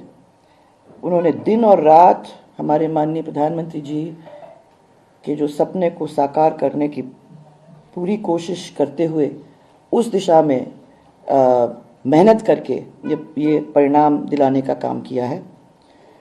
और सबसे बड़ी बात तो यह है कि ये जीत हमारे जनता जनार्दन की है, जिसने कांग्रेस के कुराज को नकारते हुए और भारतीय जनता पार्टी के सुराज को अपनाने का काम किया है. और ये जीत 2024 में मोदी जी को फिर से देशवासियों की सेवा का अवसर देने की जीत, ये जीत है. So that's all I wanted to say. जो भी मैंडेट आया है जनता का, मैंने पहले ही कहा जनता माई बाप है. लोकतंत्र में जो भी फैसला आएगा उसको हम विद ह्यूमिलिटी स्वीकार करेंगे. और नई सरकार जो बनेगी उसको हमारी शुभकामनाएं हैं. अच्छे काम करके दिखाएं, ये हमारी भावना रहेगी उनके साथ में, पूरा सहयोग रहेगा उनकी. ये लगता है कि जो स्कीमें शानदार थी हमारी, कानून हमने ऐतिहासिक बनाए, पूरे देश में चर्चा उसकी है. स्कीमें ऐसी बनाई जो पूरे देश में चर्चा हो रही है. पहली बार राजस्थान की चर्चा हिंदुस्तान के हर राज्य में होती है. और गारंटी हमने दी वो शानदार थी. उसके बावजूद भी जो नतीजे आए हैं वो चौंकाने वाले. परंतु क्योंकि छत्तीसगढ़ में भी जो उम्मीद थी उसके विपरीत नतीजे आए हैं, मध्य प्रदेश में उल्टे नतीजे आए हैं. इसलिए जब 3 राज्यों में ऐसे परिणाम आए हैं तो मैं समझता हूँ कि ये एक सोच का विषय, एग्जामिन करने का विषय है कि क्या कारण रहे होंगे. थोड़ा इसमें अभी तो आज तो नतीजे आ रहे हैं, अभी तक तो थोड़ा रुकिएगा, धैर्य रखिएगा, इसके परिणाम पता करेंगे क्या कारण रहे होंगे. अभी मेरी बात सुनो, जो ये जो प्रॉब्लम यहाँ थी, हम भी जानते हैं कि ये नए चेहरे लाने की बात थी कि नए उम्मीदवार आने चाहिए. पर ये मांग मध्य प्रदेश में तो थी नहीं, छत्तीसगढ़ में नहीं थी, तभी वहाँ भी चुनाव हारे हम लोग. तो ये कहना कि भाई नए चेहरे तो जीत जाते, वो गलत बात है. नंबर 2, नए चेहरों को हम सब लाइक करते हैं, पर जो सर्वे आए थे, जो भी आए थे, उसमें अगर किसी के खिलाफ में एंटी थी तो नो ऑप्शन. इस प्रकार के हालात बन गए थे. इसलिए वो भी जो फैसले हम करना चाहते थे वो नहीं हो पाए. भाई मैंने कहा ना आपको, ये प्रॉब्लम मध्य प्रदेश में थोड़ी थी, ना एमपी में थी ना छत्तीसगढ़ में थी. चुनाव भी हमारे हैं. सर मेरा एक सवाल, अब अशोक गहलोत अपना रोल क्या देखते हैं? अशोक गहलोत अपना रोल क्या देखते हैं? देखिए, मैं तो जनसेवक हूँ. मैंने कहा अंतिम सांस तक मैं प्रदेश वासियों की सेवा करूँ. सर मेरा एक सवाल है, चाहे भले मैं उसमें कोई पद पे रहूँ या नहीं रहूँ, मुझे तो सेवा का बचपन से शौक है और मैं उसी के अंतर्गत काम करता रहूँगा. आप लोगों के बीच में रहूँगा, राजस्थान और छत्तीसगढ़ दोनों प्रदेशवासियों के बीच में रहूँगा, उनकी सेवा करूँगा. सर ये फैसला क्या लोकसभा चुनाव को लेकर के जो कांग्रेस की तैयारी है, इंडिया अलायंस की तमाम कवायद चल रही थी, उसके लिए भी एक झटका मानते हैं? देखिए, इन बातों का फर्क तो पड़ता ही है, पर मैं समझता हूँ जैसे खड़गे साहब ने कहा है, क्योंकि चुनाव में खड़गे साहब ने, राहुल गांधी जी ने, प्रियंका जी ने कोई कमी नहीं रखी. सबने, हमारे नेतृत्व ने जम के कैंपेन किया यहाँ पर. और हमारी स्कीम इतनी शानदार थी, हमें उम्मीद थी कि स्कीमों के आधार पर आगे जो वादे करें उनके आधार पर, और कानून ऐसे ऐसे पास किए उसके आधार पर सरकार हमारी बनेगी. नहीं बन पाई। खड़गे साहब ने आज भी कहा है कि जो हुआ तो हुआ है, सबके सामने है। हम इसको भी देखेंगे क्या कारण रहे होंगे। आगे पार्लियामेंट तैयारी करने की हमें शुरुआत करनी चाहिए। मेरा मानना कार्यकर्ताओं को मैं कहना चाहूँगा, चुनाव में हार और जीत होती रहती है, कई कारण बन जाते हैं। उसमें जो मोदी जी, अमित शाह जी और जितने नेता आए थे बाहर से, 5-7 मुख्यमंत्री आ गए, पूरा धावा बोला मेरे पर और सरकार पर। उनका टारगेट था क्योंकि सरकार गिरा नहीं पाए थे वो। मुझे उम्मीद थी कि जनता बदला लेगी उनसे कि आप लोग लोकतंत्र की हत्या कर रहे थे, सरकार गिराने का काम कर रहे थे, हॉस्टिंग कर रहे थे, जैसे आपने मध्य प्रदेश, कर्नाटक, महाराष्ट्र में करी। तो मैंने कहा जनता बदला लेगी। हो सकता है कि जनता वो बात समझ नहीं पाई होगी सर, जो सचिन पायलट के और इसलिए मैंने जो उम्मीद की थी कि जनता बदला लेगी इन लोगों से जो लोग हत्यारे हैं। उल्टा हो गया। जो भाषा बोल के वो गए हैं वो भड़काने वाली भाषा थी, तनाव पैदा करने वाली भाषा थी, दंगे करवाने वाली भाषा थी। बार बार कन्हैयालाल का नाम लेना, बार बार जो 370 और 3 तलाक की बात करना, मतलब उनके कोई मुद्दा था ही नहीं। जो वो राजस्थान में हम क्या काम किए हमें उसकी आलोचना करते, वो उसकी कमियां बताते, खामियां बताते, हमें खुशी होती, बहस उस पर होती। होना वही चाहिए था। चुनाव विधानसभा के हैं, सभी लोग आए भड़का के गए। अब हो सकता है हिंदू और मुस्लिम और जो धर्म की बात ये लोग करते हैं वो भी एक कारण हो सकता है, क्योंकि जो ध्रुवीकरण हुआ है, लगता है कि मध्य प्रदेश में, छत्तीसगढ़ जैसे राज्य में जहाँ की एक तरफा जीत थी, मध्य प्रदेश में जनता इलेक्शन लड़ रही थी बीजेपी के खिलाफ में, ये माहौल था आज से 4 महीने पहले, 3 महीने पहले। और राजस्थान के अंदर शानदार माहौल था। कल रात तक उम्मीद थी सरकार हमारी बनेगी। तब भी मैंने कहा परसों नहीं बनेगी तो हम विद ह्यूमिलिटी स्वीकार करेंगे मैंडेट को। प्रधानमंत्री मोदी जी को, जो हमारे लीडर हैं, हमारे इंस्पिरेशन हैं, भारतीय जनता पार्टी के एक एक कार्यकर्ता को, झोटवाड़ा की जनता को, राजस्थान की जनता को मैं धन्यवाद देता हूं कि अवसर दिया मुझे विधायक बनकर अपने झोटवाड़ा की, राजस्थान की सेवा करने का। और इस जीत का श्रेय प्रधानमंत्री मोदी जी के अनटायरिंग, बिना थके जो काम करते हैं और जिस विश्वास के साथ उनकी योजनाएं घर घर पहुंचती हैं, उसी का आशीर्वाद है कि भारतीय जनता पार्टी को ऐसा प्रचंड जीत मिल रही है। राठौड़ साहब, सांसद के रूप में आपका 2 बार का कार्यकाल रहा और अब विधायक के रूप में एक नया कार्यकाल शुरू हो रहा है, किस तरह देखते हैं आप इसको? तो सांसद का बड़ा क्षेत्र होता है, अब झोटवाड़ा भी हालांकि उसी का एक हिस्सा है, लेकिन भूमिका अलग रहेगी। जी, बड़ी जिम्मेदारी है, क्योंकि दायरा भले ही क्षेत्रफल छोटा हो, लेकिन जिस गहराई तक काम करना पड़ता है, जिस गहराई तक लोगों को जानना और उनकी समस्याओं का समाधान करना पड़ता है, उसमें एक संतुष्टि भी है और वो अपने आप में एक बहुत बड़ा काम है और बड़ी जिम्मेदारी है। प्रधानमंत्री मोदी जी की, मोदी सरकार की जो योजना का पैसा जो अलग अलग राज्यों में जाता है, उसको धरातल तक ईमानदारी से पहुंचाना, समय से पहुंचाना, ये जिम्मेदारी रहेगी। और इसीलिए इसे मैं अपना सौभाग्य मानता हूं कि अभी तक हम नीति बनाते थे और फंड्स भेजते थे वहाँ पे लोकसभा के अंदर, लेकिन अब विधायक बनकर उसको एग्जीक्यूट करने का एक अवसर मिलेगा। राठौड़ साहब, बड़ी बात यह कि आप जीते भी है और राजस्थान में पूर्ण बहुमत की आपकी सरकार बनती दिख भी रही है। ऐसी स्थिति में अब जिम्मेदारी ज़्यादा बढ़ गई है आप लोगों की। क्या मान के चले, अब राठौड़ साहब जो अब तक सांसद की भूमिका में थे, पूर्व में केंद्रीय मंत्री की भूमिका में है, लेकिन अब राजस्थान में जब पूर्ण बहुमत की सरकार बनेगी तो राज्यवर्धन सिंह राठौड़ जनता को किस भूमिका में नजर आएंगे विधायक के साथ? देखिए, हर जिम्मेदारी अपने आप में एक बड़ी जिम्मेदारी होती है, क्योंकि उस दायित्व को 100% पूरा करना अपने आप में एक बड़ी जिम्मेदारी होती है, महत्वपूर्ण होता है। और भारतीय जनता पार्टी के कार्यकर्ता होने के नाते, एक सैनिक होने के नाते, एक खिलाड़ी होने के नाते, जो मोर्चा मुझे दिया जाता है उस पर मैं 100% काम करता हूँ।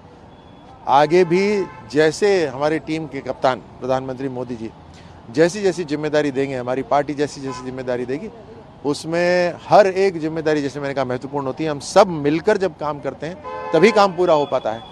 तो मेरा जो रोल रहेगा उसमें 100% मैं काम करूंगा, जो भी जिम्मेदारी मुझे मिलेगी। राठौड़ साहब, अब चर्चा ये भी है, क्योंकि कल तक ये उत्सुकता थी परिणाम क्या आएंगे। परिणाम सबके सामने लगभग स्थिति साफ हो चुकी है, चेहरा साफ हो चुका है। अब उत्सुकता है कि मुख्यमंत्री कौन होगा बीजेपी में।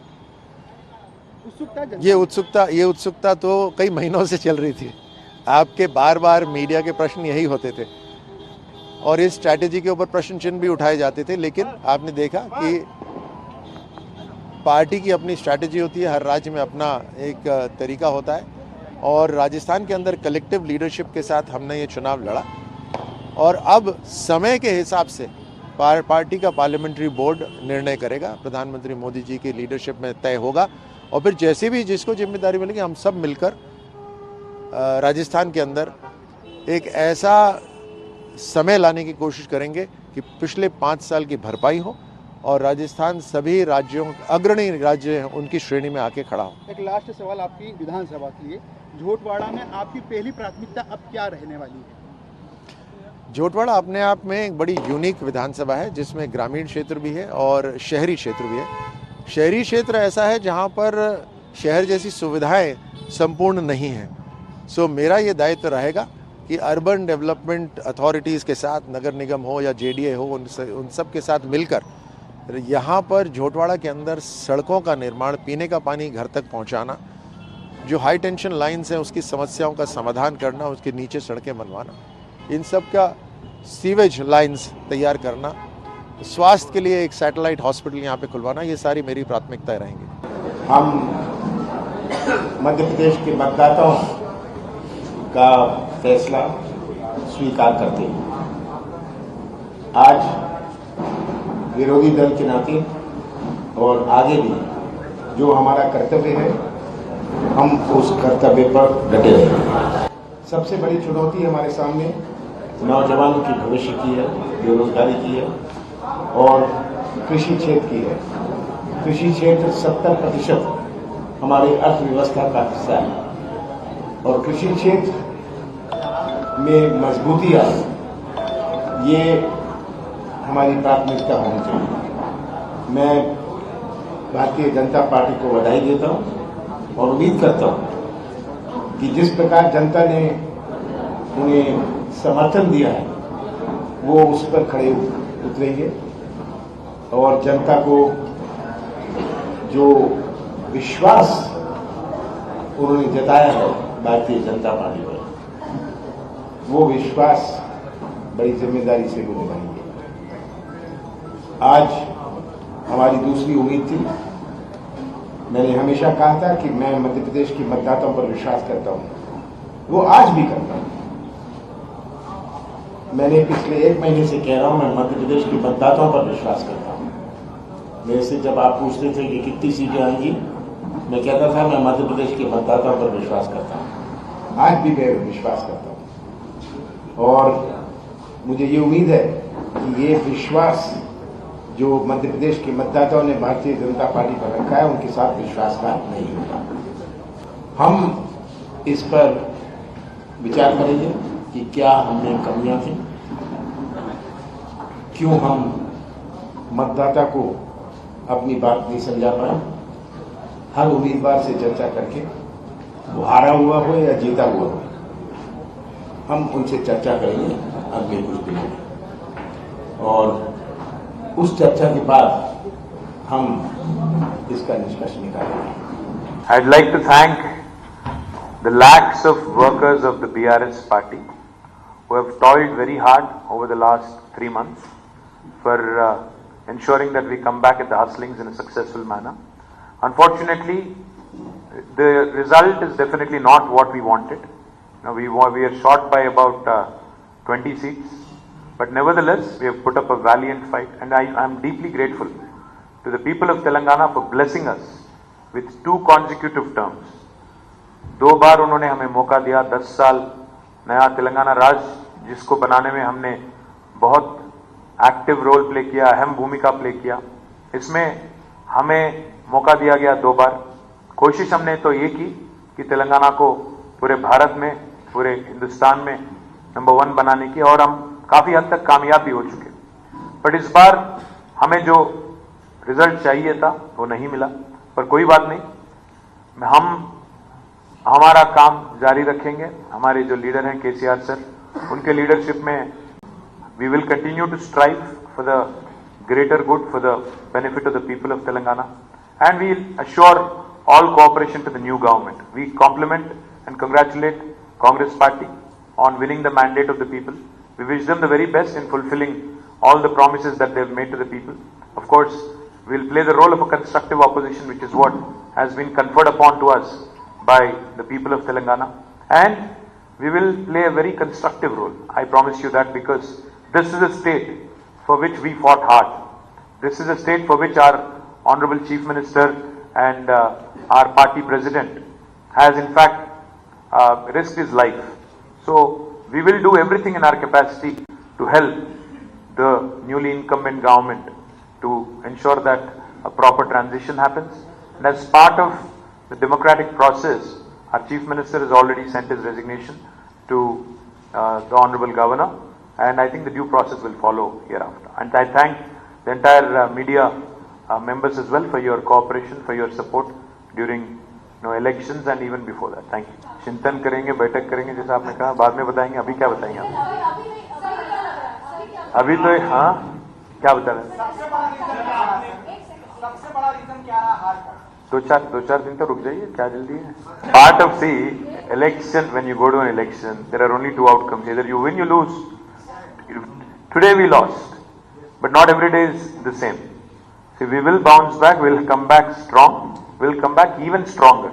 So wait for that day. నేను ఏమంటున్నా అంటే, not every day is today is Sunday. I know. Not every day is Sunday. Remember that. देखिए, ये तीनों प्रदेश के चुनाव की गंभीरता को समझें आप. भाजपा 18 साल के सरकार के बावजूद मध्य प्रदेश में 2/3 से अधिक बहुमत जीत रही है. राजस्थान में सिर्फ ये रिवाज नहीं पलट रहा है, निर्णायक जीत हो रही, बड़ी जीत. कांग्रेस पार्टी 60% पर निपट गई. छत्तीसगढ़ में तो आप लोगों ने कभी मानते ही नहीं थे. मैं तो वहाँ काम करता हूँ, पहले प्रभारी रहा हूँ. वहाँ के लोग सरल होते हैं, सहज होते हैं, और जिस तरह राज भूपेश बघेल ने किया था तो हार नहीं था. तो ये समझिए कि अब देश इस तरह की पॉलिटिक्स से ऊपर विश्वास, विकास और मोदी जी के साथ चलना है. जो मोदी गारंटी है ना, लोग ये मानते हैं, जमीन पर दिखाई पड़ता है. अगर टीके लगे, मैंने पूछा टीके लगे, खबर मोबाइल पे आई. अगर बहनों के अकाउंट में पैसा गया तो गया, किसानों के अकाउंट में पैसा गया तो गया. सड़कें बनी हैं तो बनी हैं. पत्रकार भी देखते थे, भाई कमाल है, एमपी की सड़कें, छत्तीसगढ़ की सड़कें, नेशनल हाईवे. तो ये जो बदलाव है देश में, बड़ा बदलाव है. इसलिए, और जात पात की पॉलिटिक्स को भी एक बहुत बड़ा विराम लगा है. मोदी जी ने कहा, मेरे लिए किसान, युवा, बहनें, बेटियां और नौजवान और ये हमारे गरीब, ये जातियां हैं. तो जनता ने उन पर विश्वास किया. बाकी सब खाली बात करते हैं पिछड़ों की और बैठाते हैं अपने परिवार को सत्ता में, चाहे बिहार हो या उत्तर प्रदेश. नरेंद्र मोदी गरीब का बेटा ईमानदारी से काम करता है. ये बहुत बड़ा बदलाव है. जी सर, अभी आपने बोला कि जात पात की पॉलिटिक्स को भी इन्होंने विराम दे दिया, तो जिस तरह से अपोजिशन की तरफ से सेंसस को लेकर आवाज उठ रही थी, क्या वो अब थम जाएगी? ये आप उनसे पूछिए. देखिए, हम लोग गरीबों के उत्थान के पक्षधर हैं, पिछड़ों के उत्थान के भी पक्षधर हैं. सबसे बड़ी संख्या में पिछड़ों को मुख्यमंत्री भाजपा ने बनाया. एक हमारे द्रौपदी जी, बहुत ही सम्मानित आदिवासी नेत्री, राष्ट्रपति बनाया. एक दलित नेता को बनाया पहले, हमारे उनको रामनाथ कोविंद को. मोदी जी खुद हैं, लेकिन वो समझते हैं कि ये लोग अपने परिवार की पॉलिटिक्स करते हैं, समाज की पॉलिटिक्स करते हैं. सबको साथ लेके, सबका साथ सबका विकास तो कहते हैं. सर, एक आखिरी सवाल. तेलंगाना में हालांकि कांग्रेस जीत रही है, लेकिन अभी भी वो है ईवीएम का रोना पीट रहे हैं. राहुल गांधी के कुछ कांग्रेस ऑफिस में कुछ पोस्टर्स लगाए गए जिसमें बोला गया राहुल जनता के प्यारे हैं लेकिन ईवीएम से हारे हैं. मेरा कहना बहुत सिंपल है. वहाँ बीजेपी को लगभग 10 सीट मिल रही है ना, पहले 1 थी. लोकसभा में वहां भी जीतेंगे, निश्चिंत रहिए आप. ये जीत खास है. देश को मोदी जी पर विश्वास है. पूरे राज्यों ने ये दिखा दिया है कि गारंटी केवल एक चलती है, नरेंद्र मोदी जी की, जो दुनिया के सर्वाधिक लोकप्रिय नेता हैं. और इन चुनावों में भी ये स्पष्ट तौर पर उभरा है कि लोग डबल इंजन की सरकार चाहते हैं, मोदी जी के विकास और गरीब कल्याण में विश्वास रखते हैं. और कुल मिलाकर देखा जाए, कांग्रेस की गारंटियां फेल हो गई. जहां भ्रष्टाचार करो और भूपे करो, ये इस तरह चिपका है कि महादेव ऐप के बाद तो और चिपका है.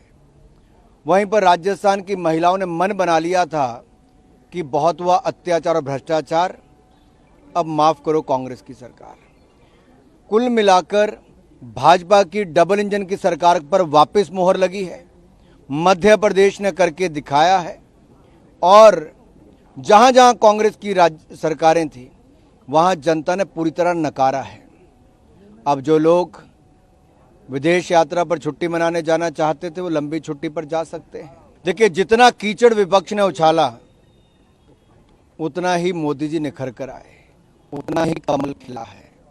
जिस चुनाव में मोदी जी को नीचा दिखाने का प्रयास किया गया, मोदी जी पर व्यक्तिगत हमले हुए और लोगों ने स्थान कांग्रेस को दिखा दिया कि अगर जातिवाद की राजनीति करोगे तो एक ही उत्तर है जो मोदी जी ने कहा, उनके लिए युवा, महिला, किसान और गरीब यही जातियां हैं।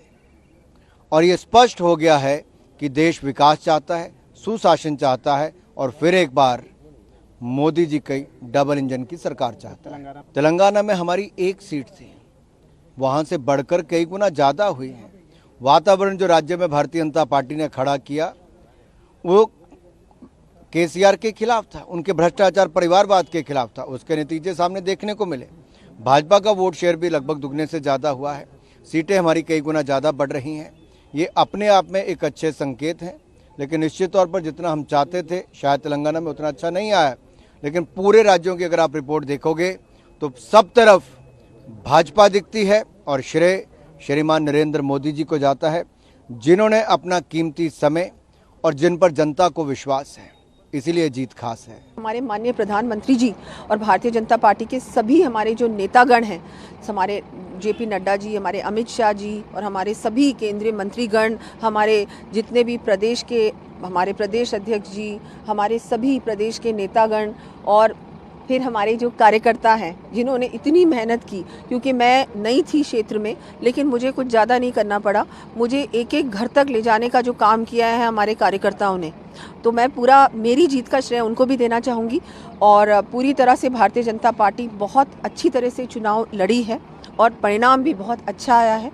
और जैसा कि हमने देखा कि गहलोत सरकार पे पूरी तरह से जनता का विश्वास पूरी तरह से उठ गया है और जिस तरह से केंद्र सरकार की योजना जनता तक पहुंची है, डिलीवरी हुई है, दूसरी ओर डिलीवरी नहीं हुई है, बहुत सारी बड़ी बातें हुई हैं। तो बिल्कुल इन सब का मुझे लगता है कलेक्टिव ये जो कमाल था, मैजिक था और मोदी जी का जो मैजिक था, मुझे लग रहा है सबसे ज़्यादा तो वही काम आया है। और जिस तरह से मध्य प्रदेश में और छत्तीसगढ़ में भी और राजस्थान में हम लोग बहुत बड़ी बहुमत से सरकार बना रहे हैं, ये उसी का मुझे लगता है कि रिजल्ट है कि जिस तरह से हम लोग सब पूरी जनता पूरी देश की मोदी जी पर विश्वास करती है और मेहनत की, मुझे लगता है सबसे ज़्यादा मेहनत जो हमारा कार्यकर्ता नीचे से लेके ऊपर तक एक कार्यकर्ता के रूप में हम सब ने एक साथ कलेक्टिवली काम किया है, उसका ही नतीजा है। 84 की जनता को खूब खूब धन्यवाद, आभार व्यक्त करना चाह रहा हूँ। ये मेरे अकेले की जीत नहीं है, 84 के समस्त कार्यकर्ताओं की जीत है, 84 के आम जनता की जीत है। और मुझे खुशी इस बात की है कि पिछली बार भी 84 के जनता ने एक इतिहास रचा था 2018 में कि 200 विधायक में से सबसे कम उम्र का विधायक 84 की जनता ने मुझे जिता के भेजा था। और इस बार भी 84 की जनता ने राजस्थान के अंदर इतिहास रचा है। लगभग 65,000 के आसपास की लीड से हम लोग जीत रहे हैं और इसके लिए मैं 84 की जनता को खूब खूब धन्यवाद देना चाहूँगा। ये लोकतंत्र की जीत है, जनता की आम भावना की जीत है। नरेंद्र मोदी की गारंटी है विकास की। मोदी की गारंटी पर जनता ने जो भरोसा दिखाया है, भारतीय जनता पार्टी के कार्यकर्ता होने के नाते हम जनता के प्रति कृतज्ञता का भाव रखते हैं। बार बार भारतीय जनता पार्टी के कार्यकर्ताओं ने डंके की चोट पर कहा कि मोदी मैजिक रंग लाएगा, आज के परिणाम उसी का प्रतीक है। मैं इतना ही कहूंगी, जिस प्रकार की अभद्र टिप्पणियां गांधी खानदान ने विशेष नरेंद्र मोदी के ऊपर की, जिस प्रकार का कटाक्ष विपक्ष के नेताओं ने नरेंद्र मोदी पर किया, वो कटाक्ष विपक्ष को, गांधी खानदान को महंगा पड़ा है। जनता जानती है कि विकास के मुद्दों पर सिर्फ नरेंद्र मोदी का नेतृत्व, भारतीय जनता पार्टी की सरकार ही खरी उतरी है और जनता ने उसी पर भरोसा कर पुनः मोदी मैजिक के माध्यम से आज ये परिणाम हमारे सामने प्रस्तुत किए हैं। मैं इतना ही कहना चाहूँगी, भारतीय जनता पार्टी के कार्यकर्ता प्रतिबद्ध हैं कि नरेंद्र भाई के नेतृत्व में, हमारे राष्ट्रीय अध्यक्ष जी के मार्गदर्शन में हम पार्टी को हर प्रदेश में सशक्त करेंगे। आज के परिणाम हम सबके लिए सुखद हैं, लेकिन साथ ही 2024 में जीत का संकेत हैं। उस दिन मैंने कहा था 9 सीट इंदौर में जीतेंगे और 160 से ज़्यादा सीट हम मध्य प्रदेश में जीतेंगे। मेरा ऑन रिकॉर्ड है, बहुत सारे सोशल मीडिया में भी चल रहा है। मैंने 9 सीट इंदौर की जीतने को बोला था। मालवा में सर्वाधिक सीटें जीतेंगे हमने मालवा में भी रिकॉर्ड तोड़ा है, और वैसे तो सभी राज्यों में रिकॉर्ड तोड़ा है। छत्तीसगढ़ की इतनी ग्रेट विक्ट्री है जिसकी कल्पना हमको भी नहीं थी, और राजस्थान हम बहुत अच्छे वोटों से जीत रहे हैं। तो 3 राज्यों में सरकार बनाना, ये बहुत साफ दिखाई देता है कि आने वाले लोकसभा में हम 400 से ज़्यादा सीट जीतेंगे।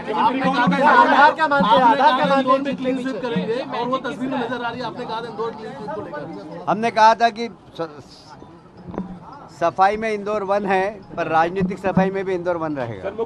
आधार क्या मानते हैं आप इस चीज का? मोदी जी के मन में मध्य प्रदेश और मध्य प्रदेश के मन में मोदी। देखिए, मध्य प्रदेश की जनता ने महसूस किया है कि विकास अगर किया है तो भारतीय जनता पार्टी ने किया है, और मध्य प्रदेश में जिस प्रकार से विकास हुआ है, सड़क हो, बिजली हो, महिला सुरक्षा हो, गरीब कल्याण की योजना हो, और इसका पूरा श्रेय अगर किसी एक व्यक्ति को जाता है तो मोदी जी को जाता है, जिनके नेतृत्व में लोगों को विश्वास है। और मध्य प्रदेश, राजस्थान, छत्तीसगढ़ में जो बड़ी जीत हमको मिली है, उसका श्रेय मोदी जी का नेतृत्व, अमित शाह जी की रणनीति, नड्डा जी की संगठन क्षमता, इन तीनों को ही मैं देना चाहूँगा, और तीनों को बधाई भी देता हूँ। 2013 का पुनरावृत्ति है, मालवा निमाड़ की जिम्मेदारी आपको मिली। आपकी सीट के साथ साथ लगातार आपने इन सीटों पर भी दौरा किया। 2013 में 54 सीटें जीती थी और इसकी पुनरावृत्ति हो रही है। एक बड़ी जिम्मेदारी मिली थी, इस विक्ट्री को कैसे देख रहे हैं? और जी बताएं। मैं 1 वर्ष से मालवा निमाड़ में काम कर रहा था, और उद्देश्य यही था कि मालवा निमाड़ पिछली बार बहुत हमारे लिए नुकसानदायक था। इस बार हम ज़्यादा से ज़्यादा वहाँ पर सीट जीतने का प्रयास करेंगे, और हमने 1 साल से कोशिश की। नहीं, अब ये तो जनता का प्यार है, किसके प्रति कितना लुट जाए। रमेश जी 1 लाख के आसपास जीतेंगे, हमारी मालनी जी भी 1 लाख के आसपास जीतेंगी, माननीय शिवराज सिंह जी भी 1-1.5 लाख के आसपास जीतेंगे। तो ये जो प्यार है जनता का, ये एक बार में नहीं मिलता है, लगातार हम सेवा कर रहे हैं।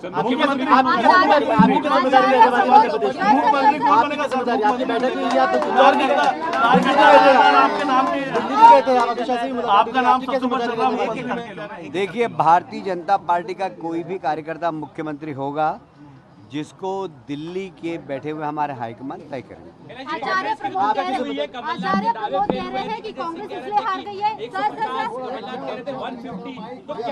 देखिए, मैं आपसे पूछता हूँ एक प्रश्न, कांग्रेस की दुर्गति नहीं, मैं आपसे दूसरा प्रश्न पूछता हूँ कि कांग्रेस को वोट क्यों दे? क्या उनके पास नेता है? क्या उनके पास नीति है? क्या उनकी नीयत अच्छी है? न नेता है, न नीति है, न कांग्रेस की नीयत अच्छी है। तो इसलिए जनता ने उनको अपना चेहरा दिखाया आईने में कि लोकसभा में जाने के पहले आईने में अपना चेहरा देखिए। आचार्य प्रमोद कह रहे हैं कि कांग्रेस इसलिए हार गई है क्योंकि उन्होंने सनातन को बहुत गालियां दी है। ये वजह मान रहे हैं आप? नहीं, बहुत सारे कारणों में ये कारण भी हो सकता है, बिल्कुल, मैं इससे इनकार नहीं करता। छत्तीसगढ़ का जो रिजल्ट सामने आ रहा है उसके लिए क्या कहेंगे? छत्तीसगढ़ की तो बहुत बड़ी विक्ट्री है, और मैं इसके लिए हमारे रणनीतिकार अमित शाह जी को और नड्डा जी, जिन्होंने वहाँ की कमाल संभाल रखी थी, और मोदी जी का नेतृत्व, जबरदस्त नेतृत्व, उसके कारण ही हम जीते, ऐसा मेरा मानना है। बीजेपी की बड़ी जीत के बाद कांग्रेस ने इंडिया गठबंधन की बैठक बुलाई है, 6 तारीख को दिल्ली में होने वाली है। अब उनसे पूछिए कि उनके इंडिया गठबंधन में जाएगा कौन कौन। क्या नीतीश जाएंगे क्योंकि वो इंडिया गठबंधन से नाराज़ हैं? क्या लालू जी के बेटे अखिलेश जाएंगे? वो बहुत नाराज़ हैं। ममता जी बहुत नाराज है। अब पता नहीं कौन सा नया गठबंधन बनता है। कांग्रेस मान रही थी और रिसोर्ट और हेलीकॉप्टर तक बुक करके रख लिए गए थे। हाँ, मतलब इसका मतलब है उनका जमीनी अंदाज नहीं। कांग्रेस के नेता हेलीकॉप्टर में घूमते हैं, एसी कमरों में रहते हैं, जमीनी हकीकत का उनको एहसास नहीं था। और मैं आज से नहीं, आप मेरी जितनी प्रेस कॉन्फ्रेंस मैंने ली है आप लोगों के साथ चर्चा की, तब भी मैंने कहा 9 सीट हम इंदौर में जीतेंगे, 160 हम मध्य प्रदेश में जीतेंगे। आज से नहीं कह रहा हूँ मैं, 1 महीने पहले से कह रहा हूँ, क्योंकि हम जमीन में जाते हैं, लोगों से मिलते हैं। मैं किसी रेस में नहीं हूँ, भारतीय जनता पार्टी का। देखिए, छत्तीसगढ़ की जनता ने मन बना लिया था इस कुशासन के खिलाफ में। व्याप्त भ्रष्टाचार, प्रदेश में आतंक का वातावरण, लाइन ऑर्डर 0, ऐसा कौन सी वस्तु थी जो स्मगलिंग यहां नहीं हो रही थी। और इसलिए जनता ने ये मन बना लिया और भारतीय जनता पार्टी ने लगातार इन विषयों को उठाते रहे। और छत्तीसगढ़ जिस उद्देश्य से निर्माण किया गया था कि छोटा राज्य हो, समृद्धशाली राज्य हो, जनता को लगा कि 5 साल में सरकार ने कुछ नहीं किया। सिर्फ जनता के सामने पेपरबाजी या पत्र व्यवहार को छोड़ करके इस सिवा कहीं कुछ नहीं था। तो जनता का यह जो निर्णय है, यह इस बात का प्रतीक है कि छत्तीसगढ़ प्रगति की ओर जाए, विकास की ओर जाए, डेवलपमेंट की ओर जाए और गांव गरीब किसान की योजनाओं को, ये जन कल्याणकारी योजना, इसका लाभ जनता को मिले, उसी के प्रति ये जनता ने बीजेपी के प्रति अभिमत दिया। क्योंकि जो घोषणा कांग्रेस पार्टी ने की थी उसके ऊपर वो इम्प्लीमेंट कर नहीं पाए। और जिस प्रकार का इस प्रदेश के अंदर भ्रष्टाचार के नए नए आयाम, नए नए तरीके जो किए, ये जनता त्रस्त हो चुकी थी इस भ्रष्टाचारी सरकार से। और इसलिए जनता ने 2003 का, उस समय का जो कुशासन था जोगी सरकार का, और आज ये भूपेश सरकार का, दोनों का अंत इसलिए किया कि जनता इनसे त्रस्त हो चुकी थी। जनता का बहुत बहुत धन्यवाद।